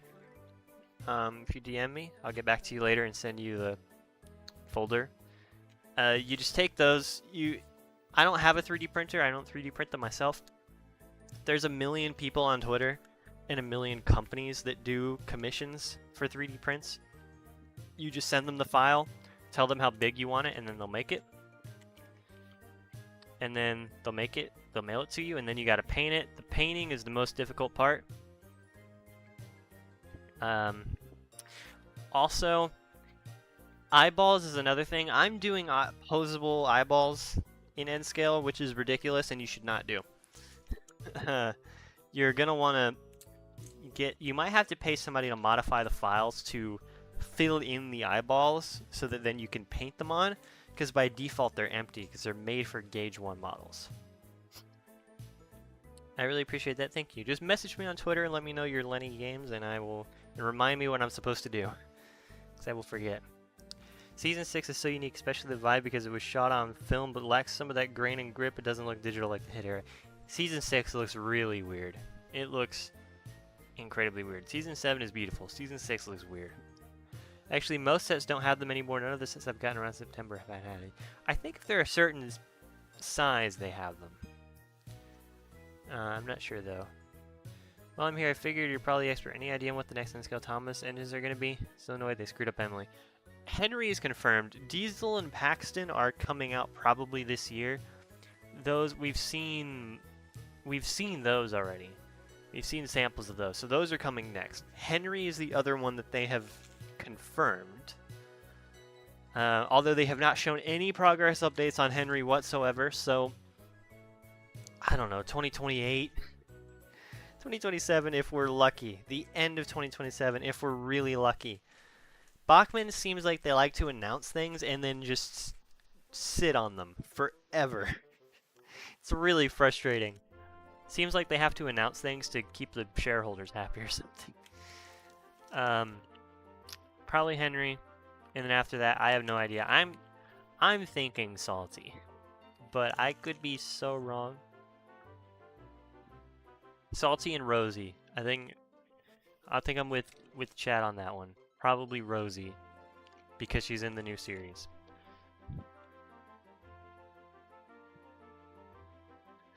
How the heck do you do posable eyes to scale? Oh goodness. Here's how. Actually, it's over here. Putty. Take modeling putty. Make a little blob of it. Squeeze it into the face so it comes out the eyeballs. Remove it. Paint it. Harden it with heat. And then you have your eyeballs. Make a bunch of those and then paint them in looking in different directions. So you're not actually changing them consistently. You just make eyeball sets looking different ways. That's what I've been doing.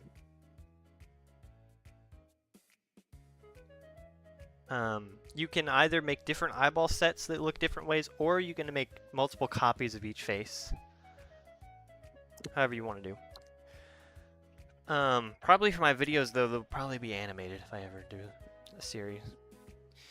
I'm pretty sure they show they're working on N-Scale Express Coach from CGI. Yeah, and yeah, I was talking about the engines, but yeah, they are working on the Express Coaches. They're not from CGI, though. They are Season 2 coaches. They have the season, or they have the CGI and Hit Era, whatever, livery, but they are based on the Season 2 models of the coaches, which are the peak of the coaches. So that's very nice. Man, I gotta get this out. And great, because the CGI coaches suck. So I'm really glad they're making these two. Actually, if you watch my Tomix Henry video, I mentioned how those were based on the Season 2 coaches. The coaches that came with Henry. Those were based on Season 2, and I said in that video, it sucks that Bachmann will definitely not do this. And then a few weeks later in a live stream, they announced that that's what they were doing. I felt targeted. I don't think Bachmann watches my videos, but I felt targeted by that one. If they announced they're making the Season 2 coach specifically. Although, if Bachmann knows about me, they definitely don't like me, because I reviewed 3 of their products and 2 of them are negative. So, if Bachmann knows about me, it can't be good. It can't be for good reason. I don't think they do, though. Well, maybe. I have like the second most viewed Emily review behind Sam's Train Room. Sam's Trains. Not counting Trains Are Fun, because that's not really a review. He's a cool guy, though. Trains Are Fun. His videos are not really reviews. That's the most 4Kids content I've ever seen, and it doesn't get the 4Kids thing. But then really good Thomas fan stories get marked as 4Kids, and then you can't comment on them. It sucks. Let's see. Minami Tanaka, Thomas's Japanese Alliance giveaway sector. Also played Alice Timefield from Zenless Zone Zero, the latest RPG game back in 2024. I don't know that game, but that is cool. I would love an N-Scale Oliver. It would be great, especially because the Dapple 14XX sucks. N-Scale Diesel would be great. That is coming very soon. I didn't make a video on it, but they showed off him. He looks great. His ladders on the side are separate. I don't know if they're separately fitted or just molded that way, but they're not blended into the body. They're sticking out. It's really good. And scale 20-ton brake van. Yeah, that's not happening. Never happening. I think the coaches for Wonder Sodor gave the express coaches gangways. They did. They are just not great. They're based on the CGI ones though. Quick, say you think Bachmann will never add tender pickups to jinx it. They will never add tender pickups. It's not happening.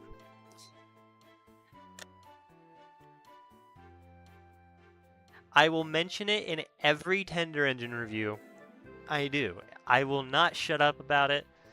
I will not be silenced. It is actually a crime that they don't have tender pickups. Especially on Emily.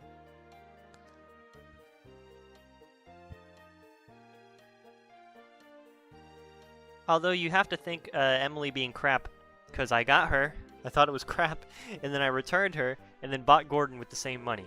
Wouldn't have been able to do that if Emily was good, so thank God Emily sucked. I was so disappointed. I thought, you know, they came out at the same time, and I thought, okay, Gordon's cool, but everybody's going to get Gordon. I'm going to get Emily, and it'll be great. And that's what happened. Everybody did get Gordon. And that was one of the first videos about Emily. And I really wanted to be like, look, it's so cool. It's a Sterling single and end scale. And then it just sucked. It felt like a whole different team made that model, because so many things about it are different. The wheels being spoked, none of the other ones are. I would bet if you could make a long video for a day out with Thomas at the Oigar Railway, like less than 2 hours. Maybe 1 hour. 45 minutes to an hour, maybe. Seen the new Tidmouth footage? I have. I'm avoiding most of it, though, because I want to wait for the whole thing to be out. But I have seen a bit of it. In around 2018, I made a bunch of one-stud White Thomas characters, and because I didn't have the right pieces, Thomas was a 242, and Donald and Douglas were white 260s. Did you use the rollerblade pieces for that?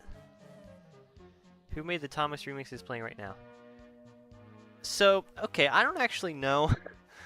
The playlist is in the description, if you want to check.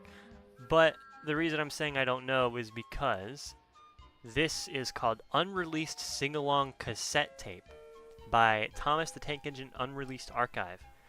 I don't know if this is real, but this is apparently 4 tracks that were composed in 1988 for a sing-along cassette tape.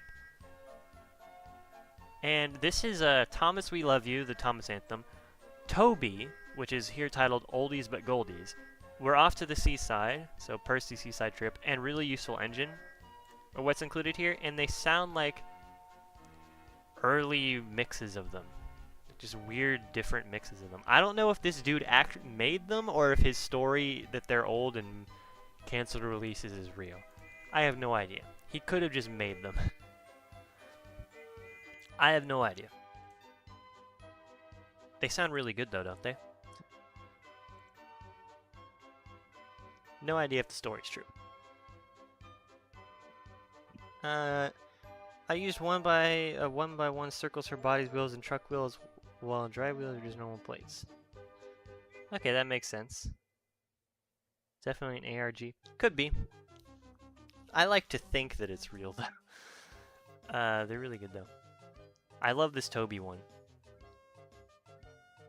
50! God damn. 50. Where are they?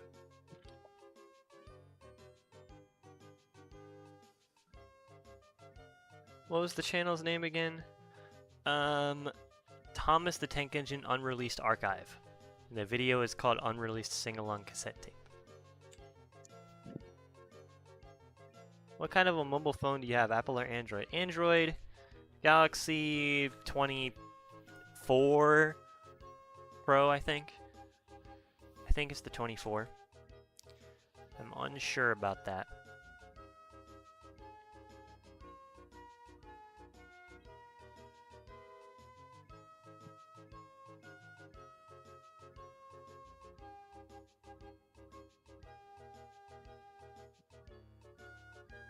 Has a really good camera though. I cannot do Apple phones. They just feel so like training wheels.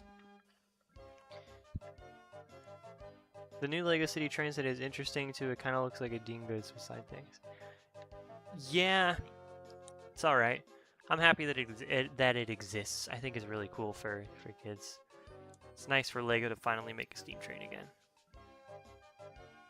I hope they do more. I hope it sells really well, and I hope they do a big Icons steam train.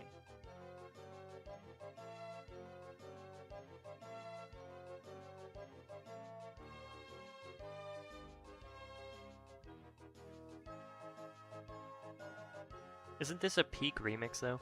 This Toby theme?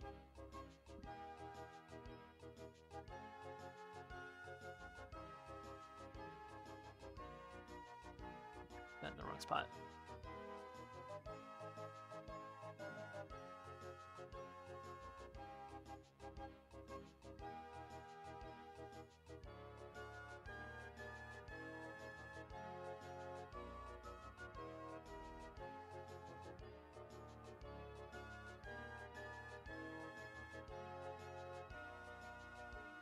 Shout out to people who make Thomas music free for us to use, just with credit. You guys know how many communities don't have that? Either the people that make the music, it's not free use, or there's just nobody that makes music at all.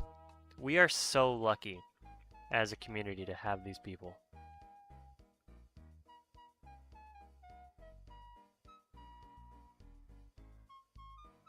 Whenever I've made videos that are not about Thomas, I struggle to find music to put in them, and then I just give up and use Thomas music because I figured people won't know.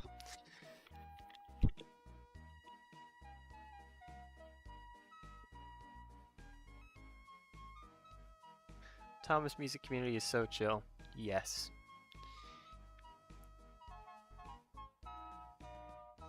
Would you rather have tender pickups or proper wheel on current all future N-scale models?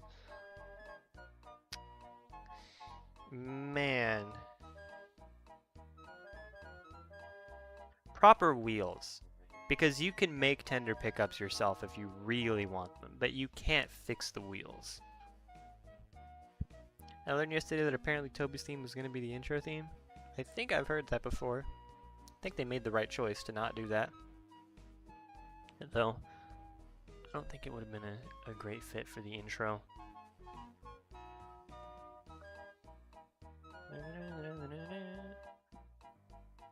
Hey Dan, if you didn't know, I got 3 gold Thomas toys, both in Toby and Kevin Player for Christmas 2025, and I was shopping on Blade. Good for you.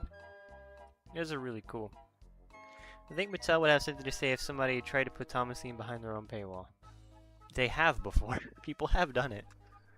Thomas music is honestly a joy to listen to. I agree. I listen to it all the time. This fandom has some of the best music. They do. Mattel doesn't care about Thomas's music like at all. True. As evidenced by how Mike O'Donnell, the creator of the music, or one of the 2 creators of the music, has released albums of him covering the sing-alongs and also remixing the main themes. He's made albums of them and he sells them. And he's not affiliated with Mattel anymore. But he still sells them. So, I mean, if he can just make money doing that, then clearly they do not care at all. If he can do that. Check out Mike O'Donnell's albums, by the way. They're mostly on Spotify, but there's some that are not, I think. Love the Jupiter 6 synth. I agree. I love synthy 80s music.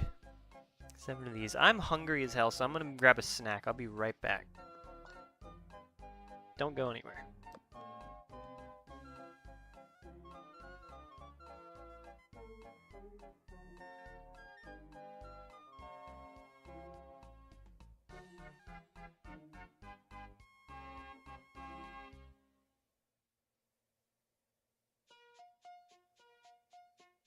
Alright, I'm back. What did I tell you?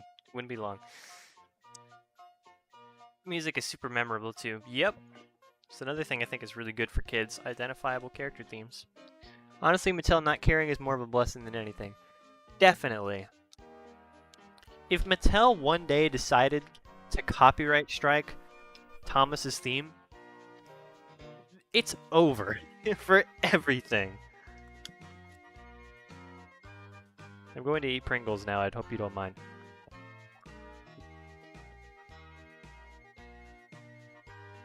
Hopefully the eating isn't too loud on stream. This mic should be good enough that it's not.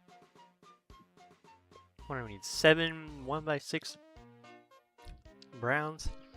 How many of you are actually into Lego, by the way? How many of you, head count, how many of you are here for the Lego? How many are here for the trains? How many are here for both?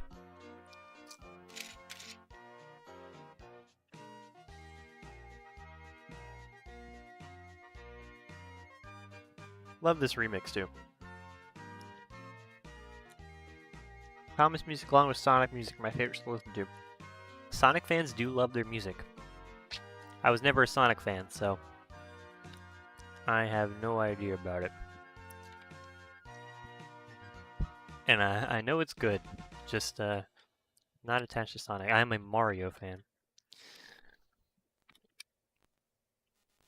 Trouble with getting into Sonic for me is it seems like according to the Sonic fans, most of it's bad.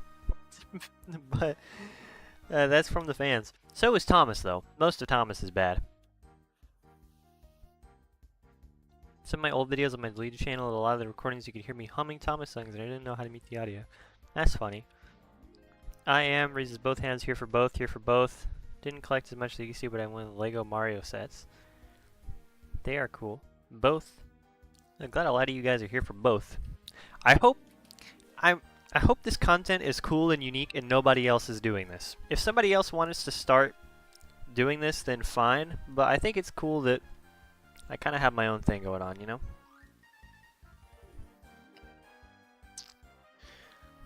I would be happy to be copied, though. The World of Thomas Tank 8th anniversary exhibit was entered in Yokohama this year.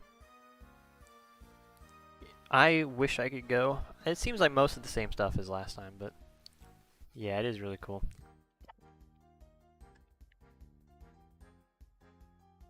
Brings me a lot of joy that N-Scale and the N-Scale Thomas and Lego work so well together.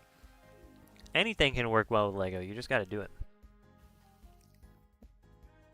8 1x4s. Is the eating too loud? Can you guys even hear it when I take a crunch? I don't want it to be too annoying. I'll mute my mic when I eat if it's bad. 1, 2, 3, 4, 5, 6, 7, 8.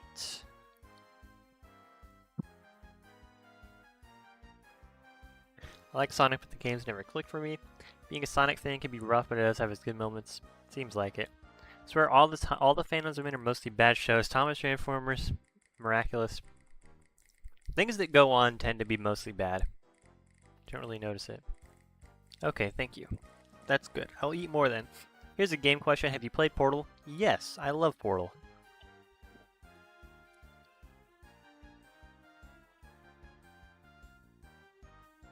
I've never played Portal 2. I'll get to Portal 2 eventually. But I really like Portal 1. I'm really lazy with getting around to games.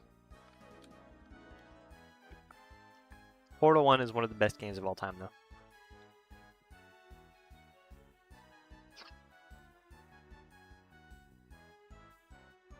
One 2x3 brown. Do I have those in the bag? Y'all ever watch Wipeout? You remember Bagman? Nobody's gonna get that. Nobody remembers Bagman. Where is the single 2x3 brown tile? I am never gonna find this. These base plates get harder the farther into them I get because we get to the more niche pieces that I only have a couple of. Although the pile does get smaller as we go, so that's nice. One DVD I can remember is The 10 Years of Thomas, when I started watching it in my daycare. It was apparently the first VHS tape that I ever saw, according to my parents. I don't know if it's true, but they said. My god, dude, you need to play Portal 2. Everybody says Portal 2 is better. I'll get to it eventually. For sure. It's on the list.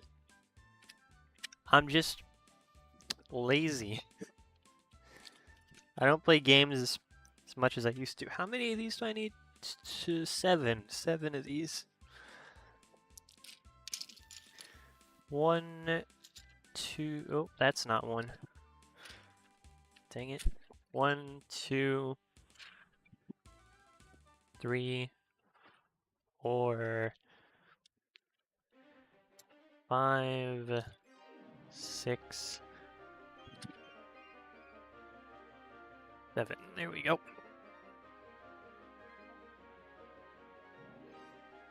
Where it needs to be top of the list, Portal 2 is peak. That's the thing though, when there's peak games, I kind of save them. I save them for when I'm like, I want to play peak now. So that I can really give them the attention they deserve. I do that with albums too. Albums that I know I'm gonna like, I wait to listen to them for like the perfect time. Makes the experience so much better. Because I want to remember the first time I heard a good album. Same for the games. I want to remember the first time I ever played a really good game. I had the DVD of The Great Discovery Peak movie. I never had the DVD growing up, but I had the set, the Trackmaster set. I had no idea what was going on because I never had the movie. Curious if you or anyone remembers Mega Bloks Dragons. They were some of my favorite toys as a kid, and I'm picturing Thomas driving through a scene like that with big Lego dragons. Don't remember it at all. Never had that. Don't even remember seeing that ever.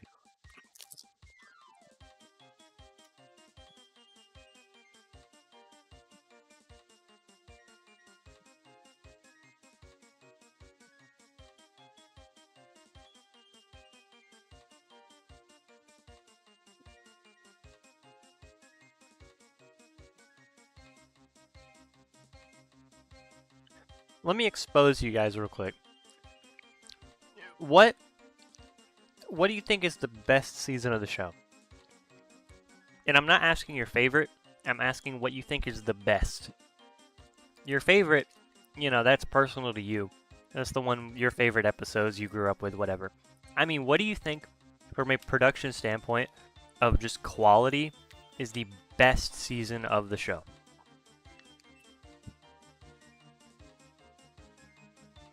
Like, objectively. In your opinion. In your objective, subjective opinion.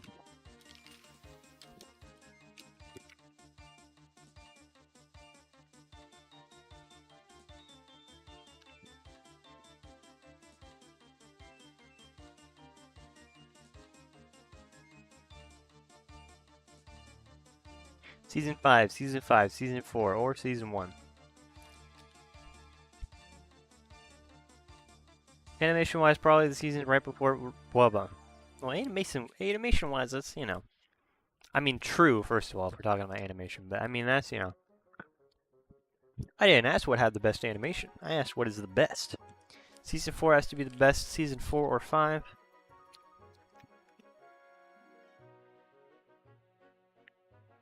Season 2 and 6? 2 and 6, okay. 3? Season 3, gang, rise up.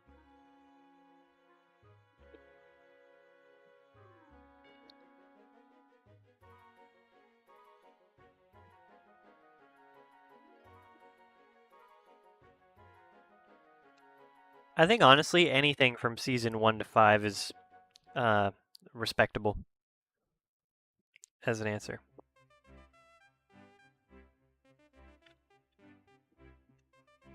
You guys thought I was going to argue with you. I'm not. You're all right.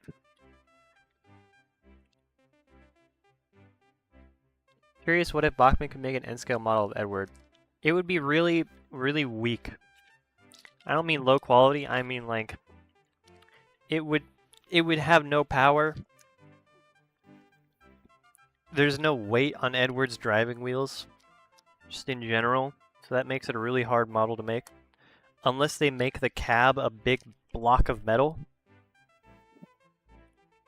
Center of gravity is going to be really hard too, because they normally would put the weight in the boiler. But the boiler is mostly on the non-driving wheels. That section kind of needs to be light. It's a challenge for sure.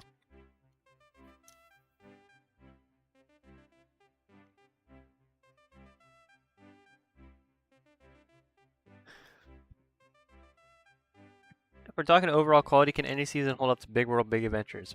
You're right. Honestly, Thomas peaked when he jumped off the tracks. Marvelous Machinery, it might actually be peak, though. I'm not joking. Sir Topham Hatt in a mech. The show might have peaked in that moment. Noticing seasons 3, 4, and 5 are popular. Yes. How dare you debate us? Well, you see, this is why season 3 is peak. Season 3 to me, so far in my current watching, is the best, as I think the most consistency of episodes. I agree with that. I don't think there's many bad season 3 episodes. I don't think there's bad classic Thomas episodes in general, but like season 3 has got pretty high quality throughout, I think.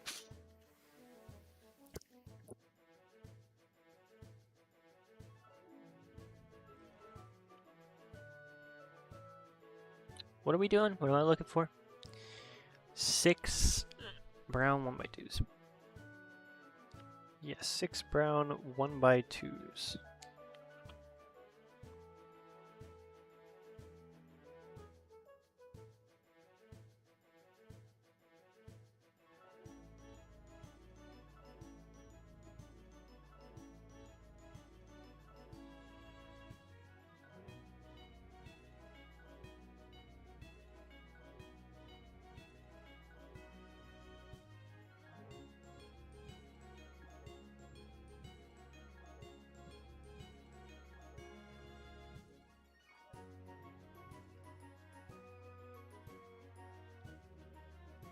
I've never once had a piece of Henry merch, and I'm kind of disappointed because I had a Trackmaster James and Gordon, but no Henry. As for Wood Relay, I made 2 customs of Henry and Gordon. Henry merch tends to be pretty peak too, so that's kind of surprising. Considering the simple details, they can make a diecast Edward and N scale for weight. That's the problem though, is where the weight is. The weight would end up being above the non-driving wheels mostly. That's the problem. The center of gravity on Edward is really bad. I watched Marvelous Machinery Steam Team to the Rescue back-to-back one year, and it legit got me heated how dumb they were. I will not have Marvelous Machinery slander here. Part 2 is great. You got the hey boss, I don't know about this one, boss. You got those guys. You got konnichiwa Thomas. The Kenji. By the way, I speak Japanese, so that is not racist. I can do that. You got top them in the mech. Top them in the mech. Are you kidding me? Peak. The show peaked at that point. If you're gonna go stupid, go full stupid. Bachman's quality, either N-scale Emily, is not my type to get, so I often plan on getting the Tomos models first. Tomos models are very good. Although there's no more to collect, they're done, so, you know, there's an end to that. I think STTTR is worse than MM. I haven't seen Steam Team to the Rescue at all, so I don't know. I love Sunny. I wish you got more in the spotlight. I haven't seen Sunny's redemption arc yet. Haven't gotten to that yet. So I don't really know much about Sunny. Because again, we're watching in random order, so who knows when I'll find out about Sunny. Where are the brown 1x1s?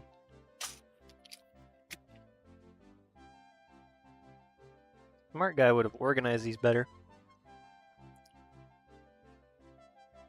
My favorite character is Murdoch. I feel he was the most unused character ever. Like a huge 9F would make a great addition to the CGI series. He's a low-key, like, wish I have for Wonders of Sodor.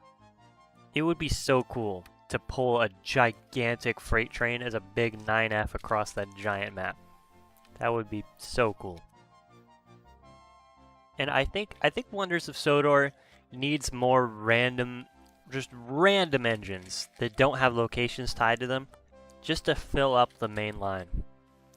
Because it feels really empty when you're going through it. There's nobody around, because they can't duplicate characters. So they could add Murdoch, even just one story. Add a Murdoch with one story. It's fine. Peace and quiet. Do it. You don't need a whole suite of them like James. Just to fill up the main line.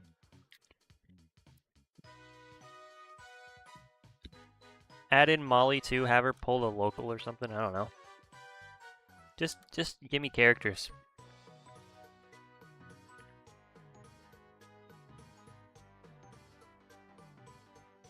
Haven't you seen the movie Bullet Train Shinkansen? The movie has a Thomas reference. I've seen the Thomas reference, I haven't seen the movie though. You can debate the quality of Season 6 and 7, but don't lie to me, the characters introduced were peak. Yes. The characters they introduced were peak. They were very well thought out, very creative, fit right into the universe. All of them, every single one of them could fit in the Railway series.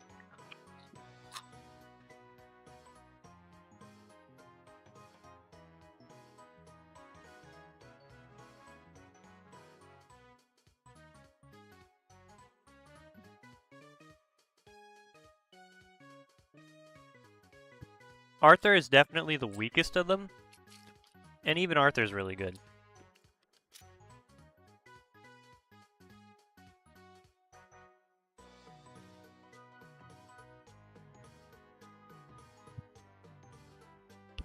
Sounds like Stevie Wonder. It is. It is Sir Duke by Music of Sodor, aka Eric Pierre 53. Yeah, it's just Sir Duke from Stevie Wonder, but Thomasified by Eric Pierre. One by two. Those in the bag, or I noticed nobody remembered Bagman. I was right.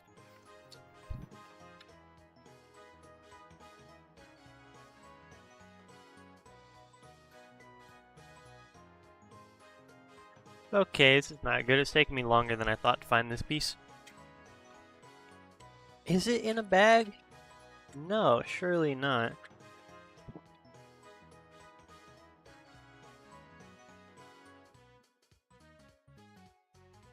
No, okay, where?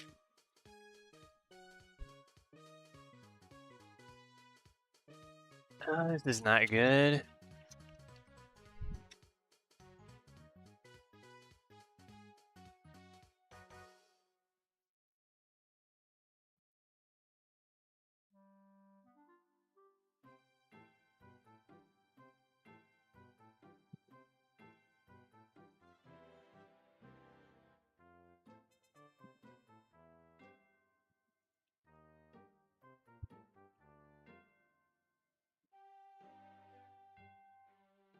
Okay. Not finding this somehow. Also in Blubber, they could have re-added Molly instead of Rebecca. No, they couldn't. It had to be a new character for what they wanted to do.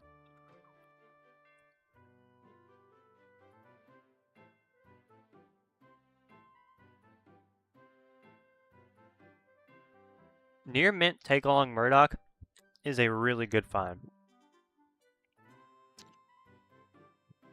Murdoch has some of the best merch too. I just think long trains are cool. Who doesn't like long trains? Because when you're a kid, that's all you want to do. To make a long train. I mean, how many of you, if you had Wooden Railway, would just take like Gordon, and then if you had 3 Gordons, you have a Gordon and then like 3 Gordon tenders behind Gordon. Just cuz. I mean, why not? Okay, I found them. I found what I was looking for. They were in a bag.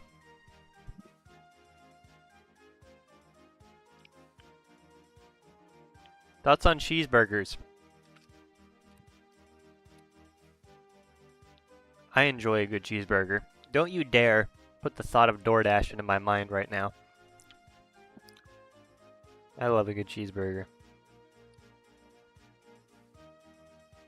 2076 diecast Murdoch would be absolutely fire.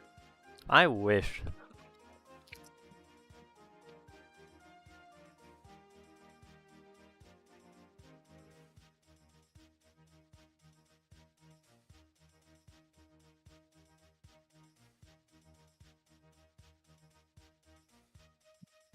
By the way, guys, this Tidmouth set, it is huge. This thing right here, this 32 by 32 base plate, the whole set is 14 of these. And this is the 7th one. So, only halfway done with the base. 14 32 by 32 base plates. Big set. I had like 3 of those baby's first wooden railway train sets with the Ting engine, so I would have the 10 tiny shirt train cars behind James. I don't know what you said, but yeah, for sure. I like how in the hit era they had tons of new characters be put Thomas in every episode. I didn't like that. I didn't like how the new characters always met Thomas. Why can't James hang out with a new character, you know? Let James do something. I got really, really tired of Thomas as a kid. I mean Thomas the guy, not the show. I got tired of the show too, but I mean, I was tired of seeing Thomas all the time. Because you could watch a whole tape of the classic series and barely even see Thomas.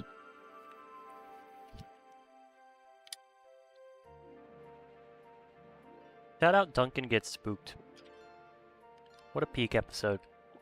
Watch my homie Duncan Wooden Railway's remake of Duncan Gets Spooked. Good remake. Bagman from Better Call Saul? No. Bagman from Wipeout. Also, I has the 2014 Thomas James, Talkie James, and Percy, and the 1994 Douglas. Those are pretty good too. K-era newbies were all pretty peak. Nah. Nah, man. Flora? Flora? You're calling Flora peak?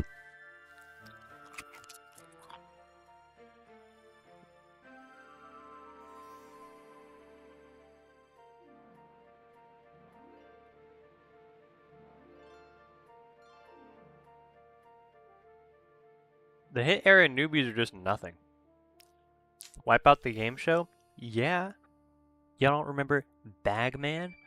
It's in the bag. Bro brought a bag. He said, I got it in the bag. Before he ate shit.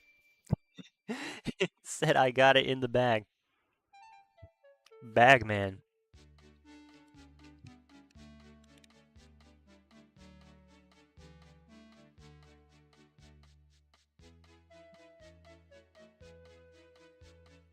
Oh yeah, this is the Edward theme I was talking about. One of my favorites.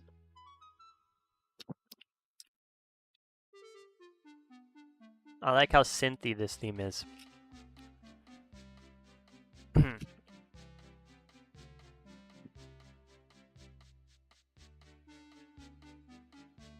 Flora is the definition of a nothing burger. Exactly. Hit era newbie designs were good at least. Yeah, but it's not hard. You just take a train and put a face on it. I mean, the work for good design was already done by the people who invented steam trains for them. They just had to put a face on them. If I had 3 Gordons, I would make a long train of Gordons, not just the tenders. Yeah, but that wouldn't work, isn't? What, are they all talking? Dude, I watched a ton of Wipeout, but I never saw Bagman. You gotta watch more then. You gotta see Bagman. Let me ask you guys, how did you guys find out about my content? Like, where did you hear about me, if you heard about me, or what was your first video of mine that you saw? I'm curious what got people to stick around.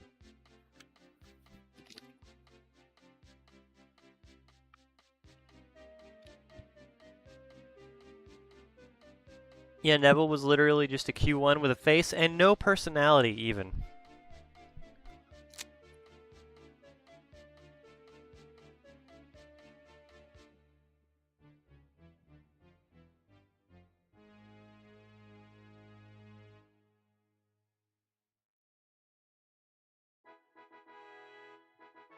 Three pink ones. I got an email, is that important?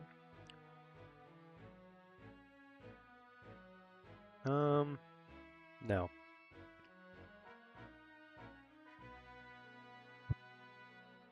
I guess through random, I don't know how specifically. Okay. That's probably how it is most of the time.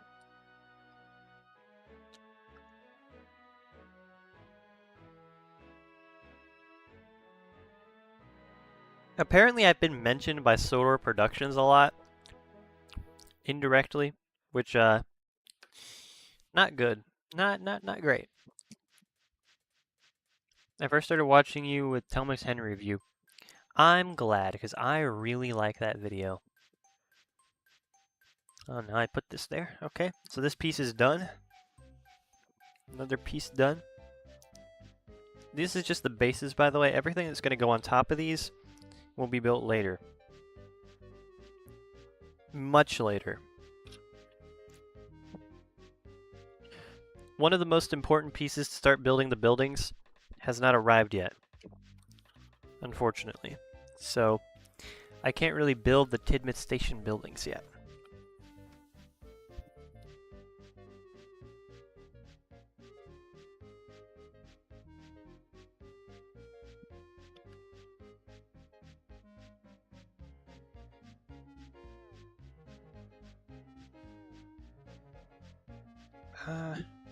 Just trying to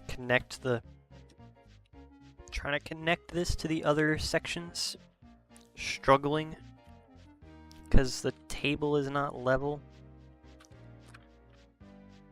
and the track is in the way. Okay, well, I got it. You guys can't see this, unfortunately, but you'll see all this eventually.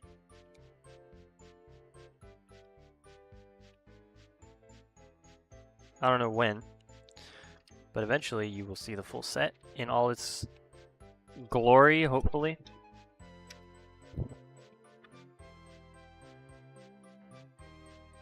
Hopefully you guys really enjoy this once it's done and out. It took months to plan out this whole thing.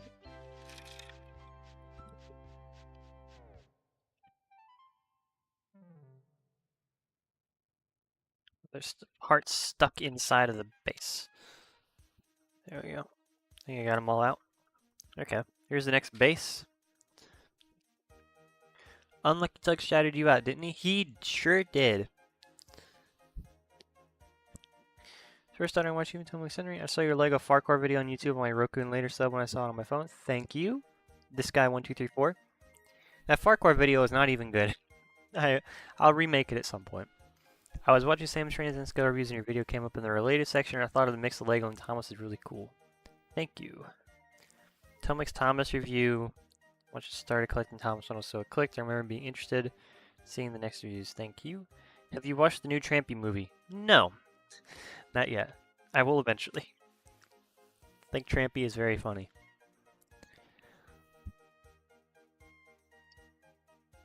Okay, this is a weird order of things. That's fine.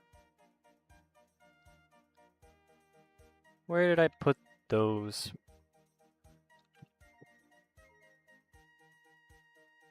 The 2x4 gray, light gray 2x4 bag is slowly thinning out. So we're making progress.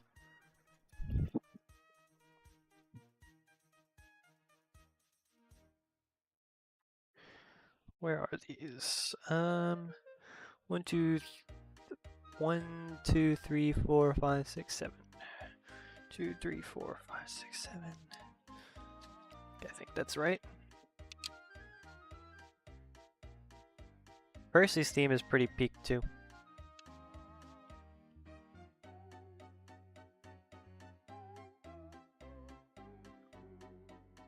Grab the chat. I saw your channel through the Tumblr Thomas video by chance.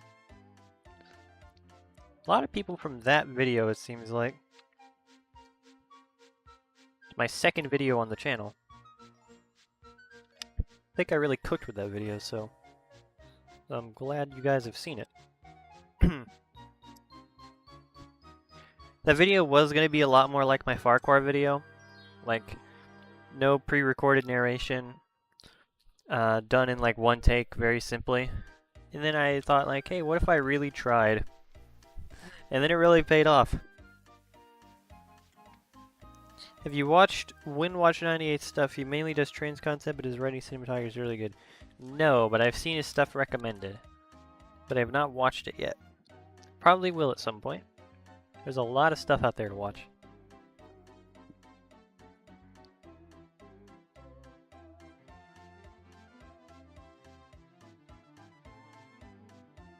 We now the 3s.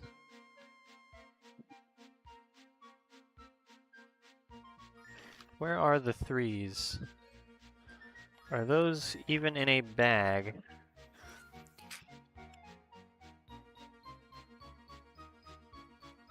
Dang, I have no idea where those are. Were they in a bag or not? I can't remember. Are they in this pile? Oh, here they are. They are in a bag. Thought so. Diesel's theme is peak. You are right.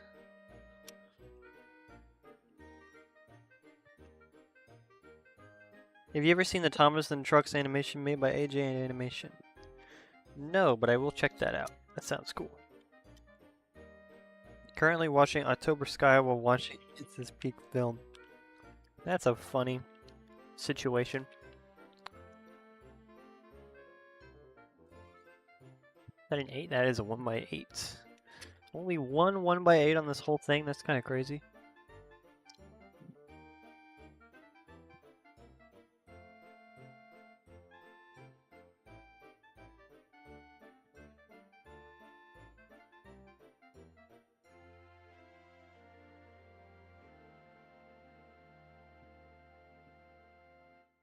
How long have I been live for?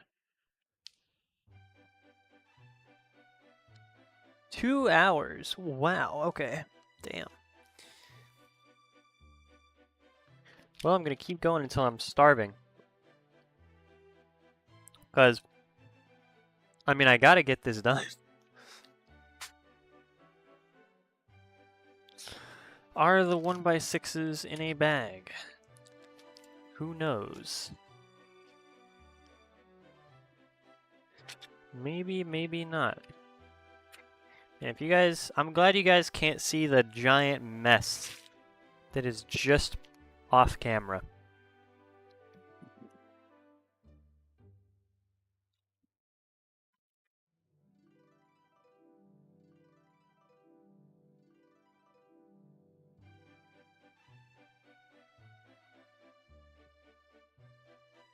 I wish I could remember which parts are in bags and which parts are not in bags. I guess those are in bags because I don't see them anywhere.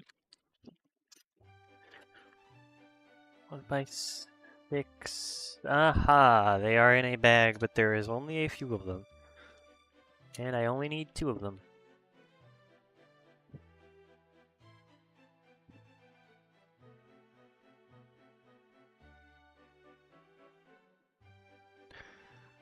Well, I gotta get going. Have fun chatting. Good luck with the rest of the build. Thank you for sticking around so long, Isaac's Workshop. Enjoyed having you in the chat. Have a good day. 10 1x4s. I know where those are. Those are right there.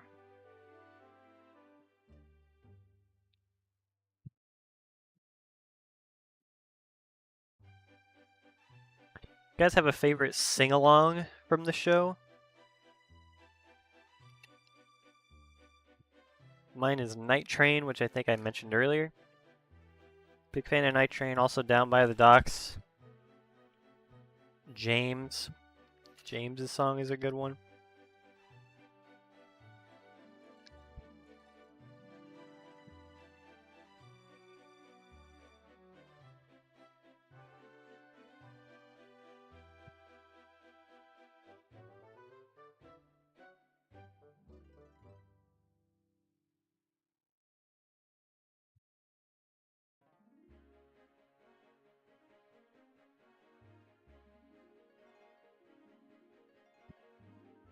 Picturing you just having bins and bins of random Lego pieces for these custom builds. Kinda. I have bins that I use, bins of random Lego that I use for planning the builds and just building things in random colors to test stuff. But then when it comes time to actually build the set, I order all the parts necessary.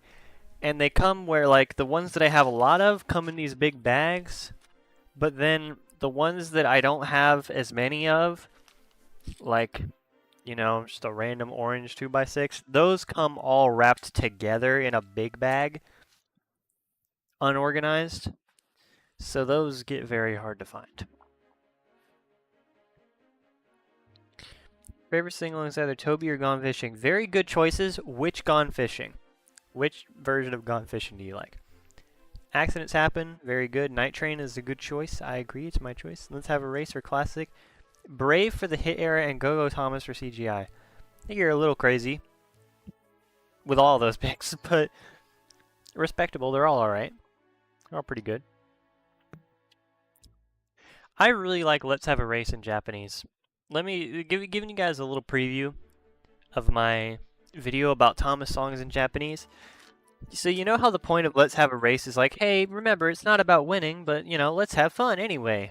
You know, there's that opening, you know. Enjoy yourself, remember what counts as having fun. Or what counts as taking part, whatever. In the Japanese version, it has that intro. And then for the entire rest of the song, Thomas is just talking about winning. He's just like, I'm going to win, you're going to lose, I'm not going to lose, I'm going to win. For the whole rest of the song. It's kind of peak, the lyrics in that one. And at the end, Thomas says, let's go, which, that's also peak. The Island Song is a great sing-along. I agree, I love the Island Song. I love ballads in general. Did I put 4 of these down? Yeah. 34, give me a break.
Is it difficult making all these instructions? Yes. I think the sound cut out. I wasn't talking. Yeah, the instructions, so you have to, like, first set, like, okay, which parts are going to be in each step, and that takes forever, separating out the parts by step in the instructions. And then you got to come in, and the pages are auto-generated like this. Then you got to come in and edit them, because some of them aren't, like, zoomed in where you'd want them to be, or rotated the way you'd want them to be. That's another thing you got to consider. You got to have all the parts on camera for that step. It's pretty easy for these because this is just a big flat board. Very easy to make instructions for. Difficult for the buildings. You got to really think about the order you do things. The Tidmouth station building is an absolute mess. It's going to be really hard to make instructions for because I'm going to have to fix it. Because the way that it's... hey, there's a thing over here. The way that it's done... It's such a mess. There's duplicated parts that are on top of each other in the thing too. I'm gonna have to fix the Tidmouth that will be on the Patreon available for the instructions to buy is not gonna be the same as the one that I have. It's gonna be better. Problem is, to find a lot of the flaws, really, you gotta buy it first to fix it. Like, you gotta have all the parts. And unfortunately, I don't have the free parts to just build everything. So, gotta kind of build it, buy it, fix it, then release it to you guys.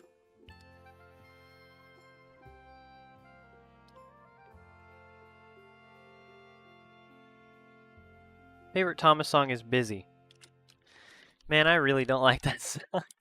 I really don't like a lot of the hit era songs. They're so repetitive. 73. Jesus. Speaking of repetitive. God damn.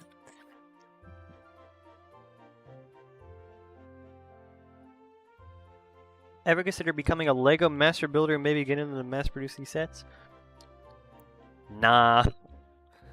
Never even thought about it. They would have to be good for them to mass produce them. These are not high quality in terms of like how Lego releases them. Lego releases sets with a certain standard of quality for how they're built. like it has to be enjoyable, fun, simple-ish. These are none of that. This is not. I mean, it's kind of simple, but it's extremely repetitive, not fun to put together. I'm really an idiot for how I did the base of this. Like all of this, oh, I'm gonna make it random, just like it is on the show, like a mix of sand and gravel and whatever. Dumbest decision ever. So expensive. So expensive. If you guys end up building anything from these instructions, copy the buildings, make your own base. Don't do this. This is a terrible idea. So expensive, so many parts. I mean, you see we're on step 290. No buildings have been made.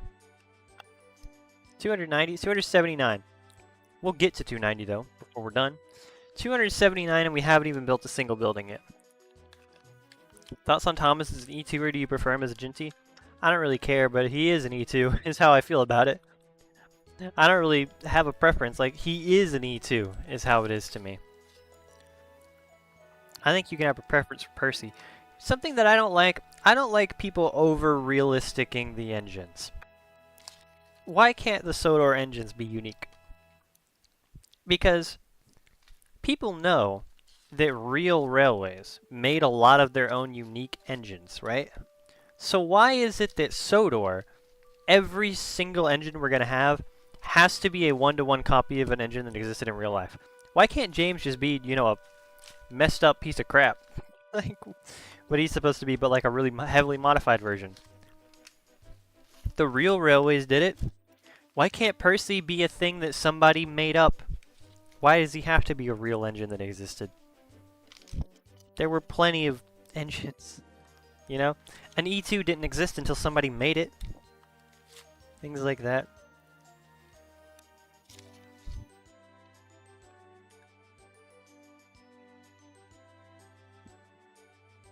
That's a really unpopular opinion, though. People love their realistic steam engines. I get wanting them to be realistic, but I don't get why everything has to be based on a real class that existed. And I mean, based on real classes, yeah, but like, don't need to be one-to-one. Like, why do you have to make your James shaped accurate to the basis? It makes it look dumb. I think James accurate shape just looks silly. Why can't he just be shaped the way James is shaped?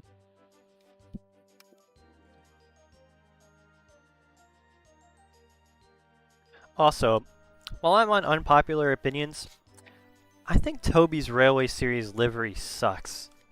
The blue and the white trim, or not the white, but the light color trim, ugly. The blue is alright, but especially the light colored trim, just ugly. Do not like it at all. Jokingly called Percy's bases the Percy's class because of how unique it is. I agree with that. Henry has to be an LBSCR Atlantic instead of some stolen crappy LNER designs that'll make the rules, I just enforce them. Yeah. Running the store will be back if you're still alive, if not Debbie Stream. Thank you, Lenny Games, for sticking around. I have no idea if I'll still be on or not. I've entered the hot take dropping phase of the stream, so we'll see how long it lasts. Railway Series Toby is ugly. Shoot me.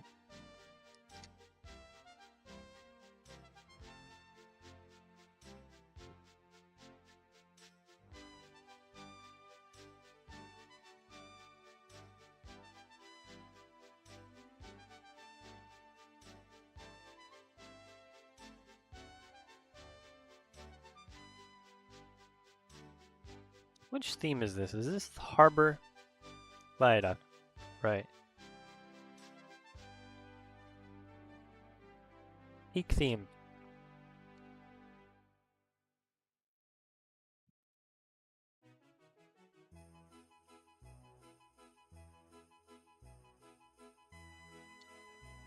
I think that's all of those. Did I miss any? I did. Some more over here.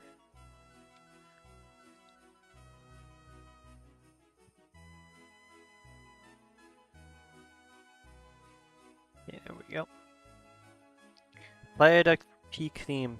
I agree. You might have noticed because I use it in all of my videos. Okay, now we need the corners. Seven corner boys. 1, 2. These shouldn't be that hard to find. 3, 4, 5, 6.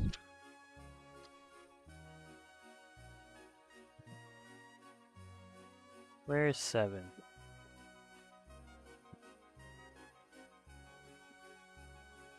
I can't find 1. I need 1 more. Oh, found it. Okay, 7. It's on AU where Toby was GERY14. I don't know what that looks like. Is that at least a wooden tram engine?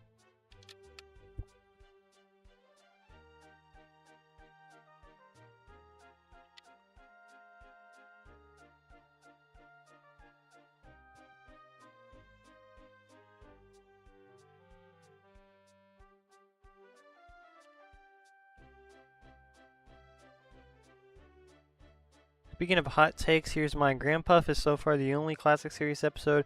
I think for a tier list type of list is the only S tier episode. I think you're crazy. There's so many episodes that are just as good as Grandpuff.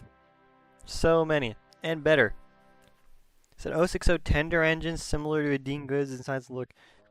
That is an insane choice for Toby. That is... What is this theme?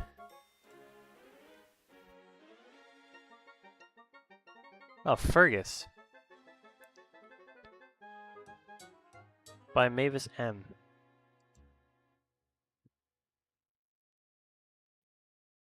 Toby as a tender engine is one of the most disgusting things I've ever heard. I'm sorry.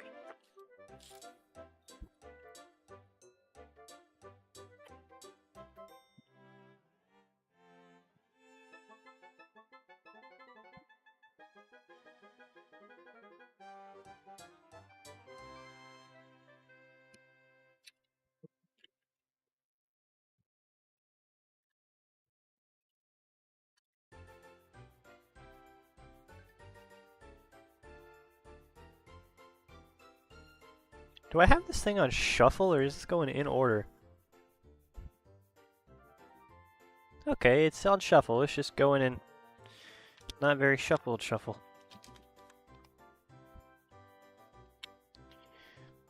I didn't think you were serious. Toby is an 060 tender engine is crazy. You know, maybe I might change that list order. Some other contenders who are flying, Kipper, and Edward's exploit. Watch them all and rank them as you go. You'll be surprised.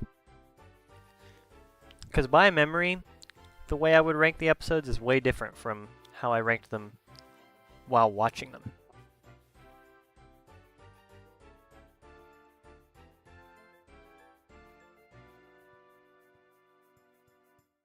Never, never, never give up.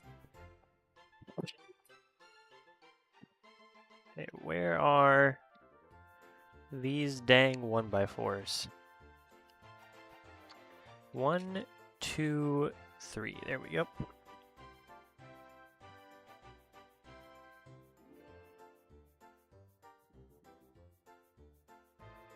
I missed a 1x1.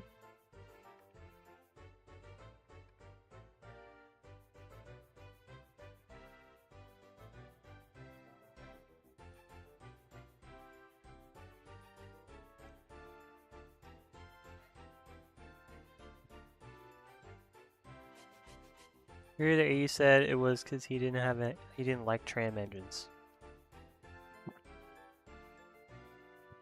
What a dumb reason. Sorry. You mentioned that after I watch an episode, I write down my thoughts on the episode I watch. That's probably better than what I do. I don't write down the thoughts. You should, though. Anytime you watch media, you should immediately write down what you think. Capture the moment.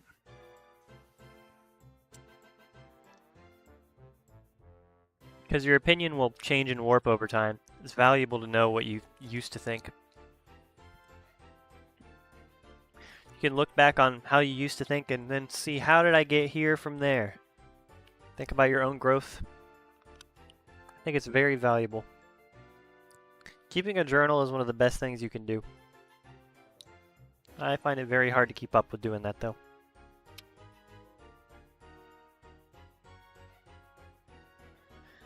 If you could choose any one character, location, accessory for Bachman to make in any scale, what would it be?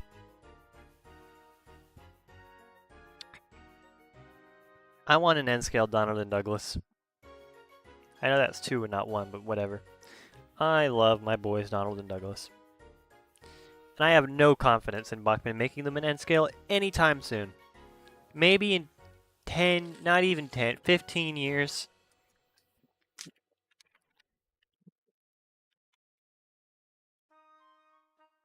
I just want more Donald and Douglas merch. I can't believe they came back to the show and got nothing. They got nothing. They brought them back to the show and they made nothing out of them.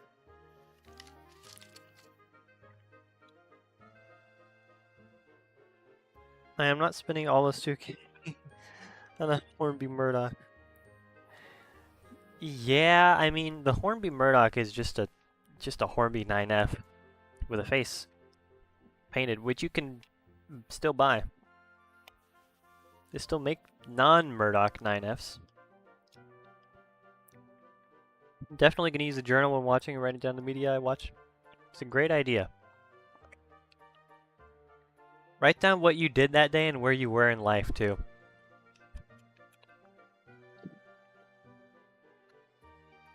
The point in your life in which you consume media is important.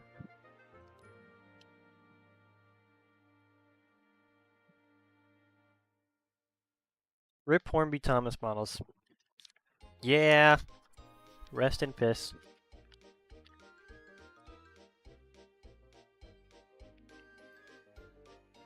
I liked having competition. I'll say that. Competition is good for any industry. Bachman now having no competition is not doing anybody any favors.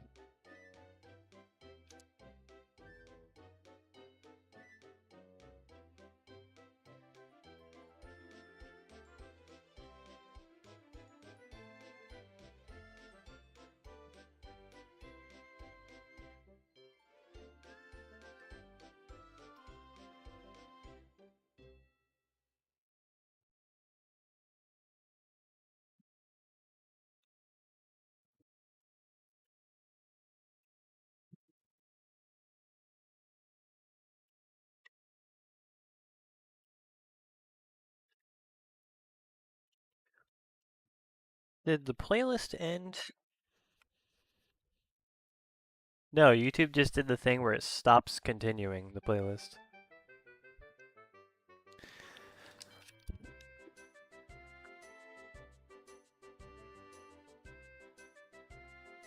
What about you guys? Let me ask about N scale specifically, because they're mostly all done in all the other scales.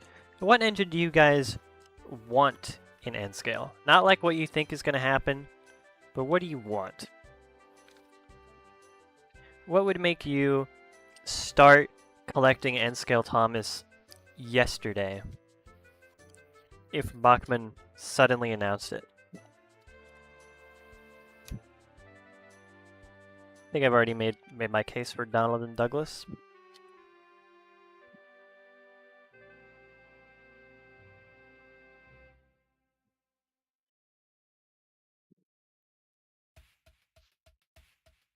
Eek theme.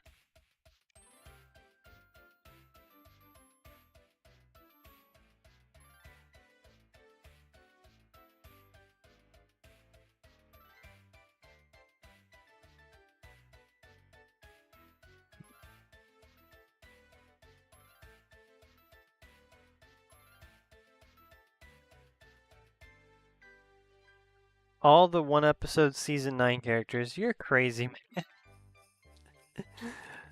I don't know. Are you including Rosie? She's a multiple episode season 9 character.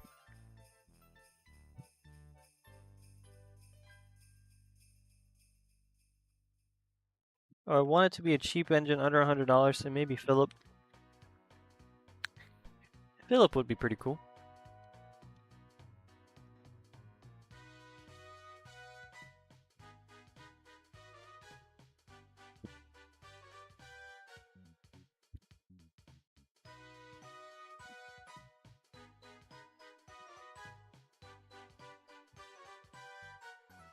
Philip would go nicely with Gordon and James. 74. Oh god.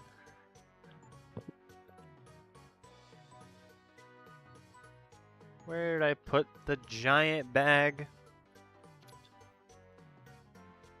Look how much is still in this bag. There's so many. Still. No, the ones that were neglected by the writers. So Neville, you can just get that already. Get a Neville face, put it on. Who else is season 9? Molly. Molly would be a really cool model. Similar issues to Edward in the wheel arrangement issues. Wouldn't be very powerful. Who else? Rosie, Neville, Molly. Is Dennis season 9? I don't remember. Didn't it already play this? YouTube Shuffle is so bad, man.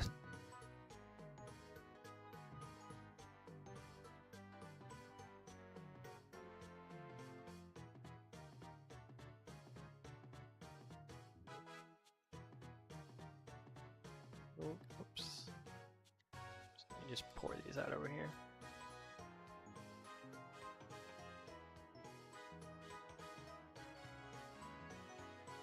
We can count in Dennis. I like Dennis. And they could make Dennis and Norman. See, Dennis at least has a character. That's something you can't say about most of them. Dennis, I remember I didn't have his episode as a kid, but I had the Trackmaster, Tomy Trackmaster Dennis. And I was like, who is this? Who is this man? I had no idea who he was, but I liked his model. I thought it was cool. And then later, Norman happened. Canonically, Dennis's brother.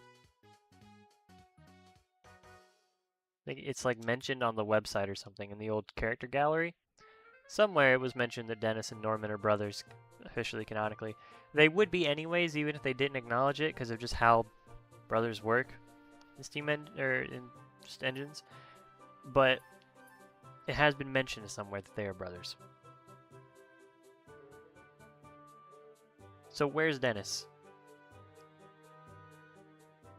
Could have finally gotten a Norman episode, and it could have been like Norman and Dennis. Would have been the episode or something. Or Norman's brother, I don't know. I think, okay, here's an episode concept. Feel free to steal this. Norman has a really lazy brother named Dennis that never does anything. And Norman keeps getting in trouble because of Dennis. Even though Norman is a very hard worker, does everything right, his brother that's getting in trouble all the time keeps like dragging him down with him. Relatable story, I think. Many such cases.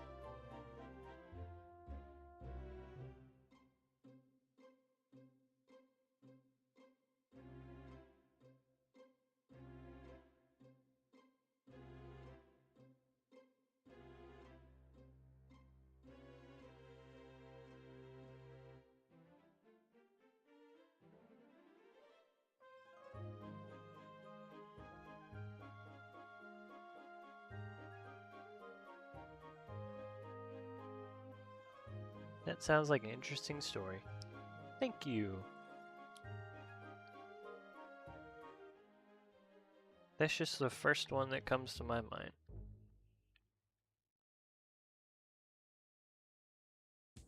Probably will never use it. Unless we get Dennis and Norman in N scale. Or if I make Dennis and Norman, I don't even know if their bases exist in N scale. Really limited in N scale. HO scale, they've made every engine under the sun at some point.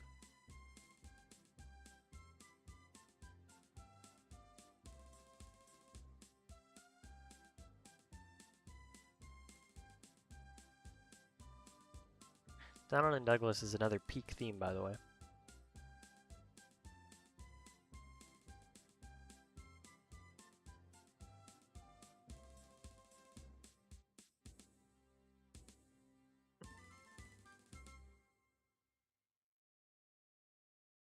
I am getting hungry. Don't know how much longer the stream is going to be because I'm going to have to eat at some point.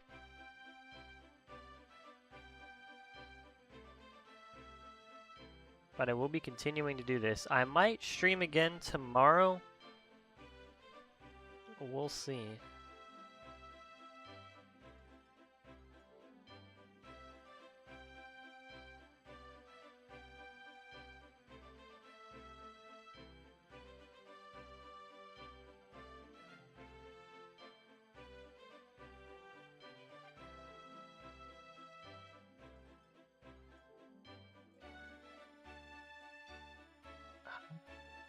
Where was I looking a second ago? Right here. Okay, go above and below this.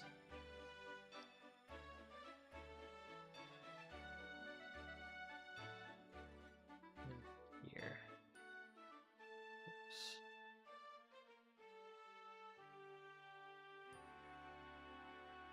Thank you guys that have been hanging out for today's stream. My first stream on this channel, I'd say it went pretty well.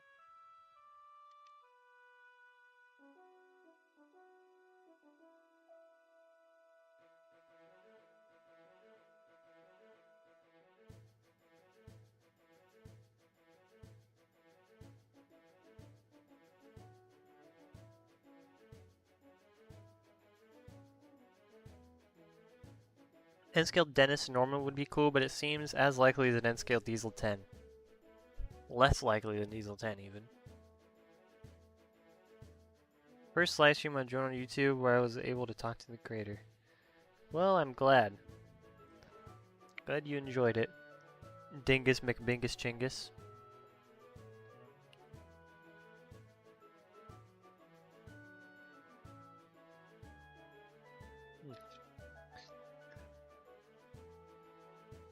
There's so many steps left. Can I see where the scroll bar is? Oh my god, the scroll bar is not even 20% scrolled. Jesus. There's over 1,000 steps total for this. Well, some of it is like the trees, which are just repetitive. It's been a really chill stream. Hope you do more of these in the future. Yeah. Thank you guys. I definitely will. Definitely every time I have something like this to build, I will.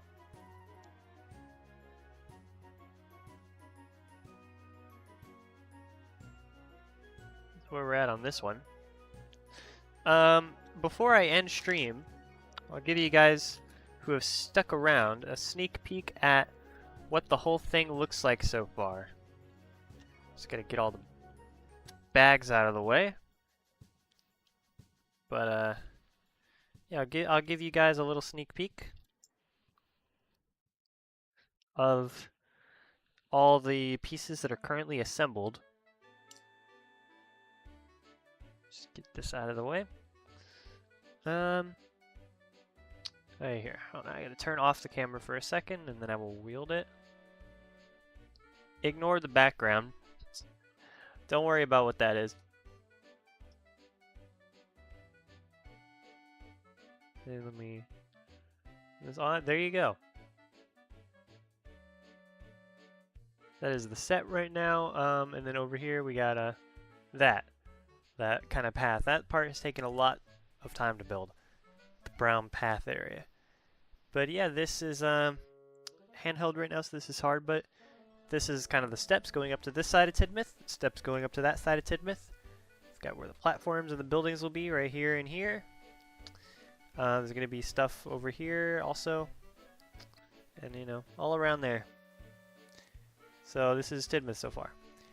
The track plan of Tidmouth, if you want a preview of the track plan, then actually just go watch my Sir Handel review, and the Sir Handel review is just on the track for Tidmouth.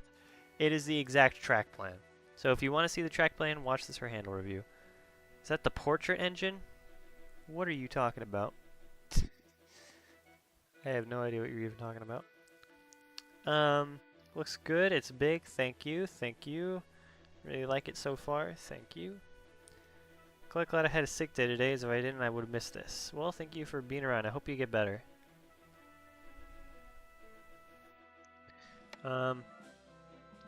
Anyway, yeah, that's the set. This cord is not very long. Oh, there we go. So you can kind of get down here on eye level a little bit, maybe.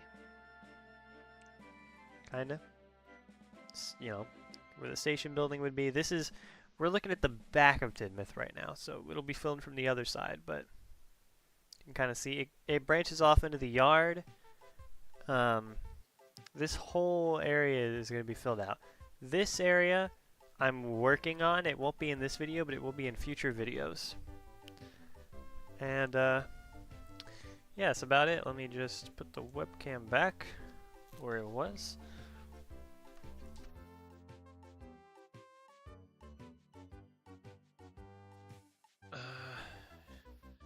Is this going to be in the right spot? Almost. There we go. So yeah, that is the thing. So that's gonna about do it for this stream. So thank you to everybody who tuned in today. The live stream will be on the channel if you want to rewatch it or anything. I might stream tomorrow, not 100% sure, but we'll see what happens. I probably will stream at some point more than making a Tidmouth, and I will stream future LEGO builds in the future. Again, those will definitely be smaller than Tidmouth, but you know, we'll cross that bridge when we get to it. We'll have to see what you guys want me to make after this. WStream, thank you everybody for tuning in. Have a wonderful day, and I'll see you in the next one. So thank you all for watching, and goodbye.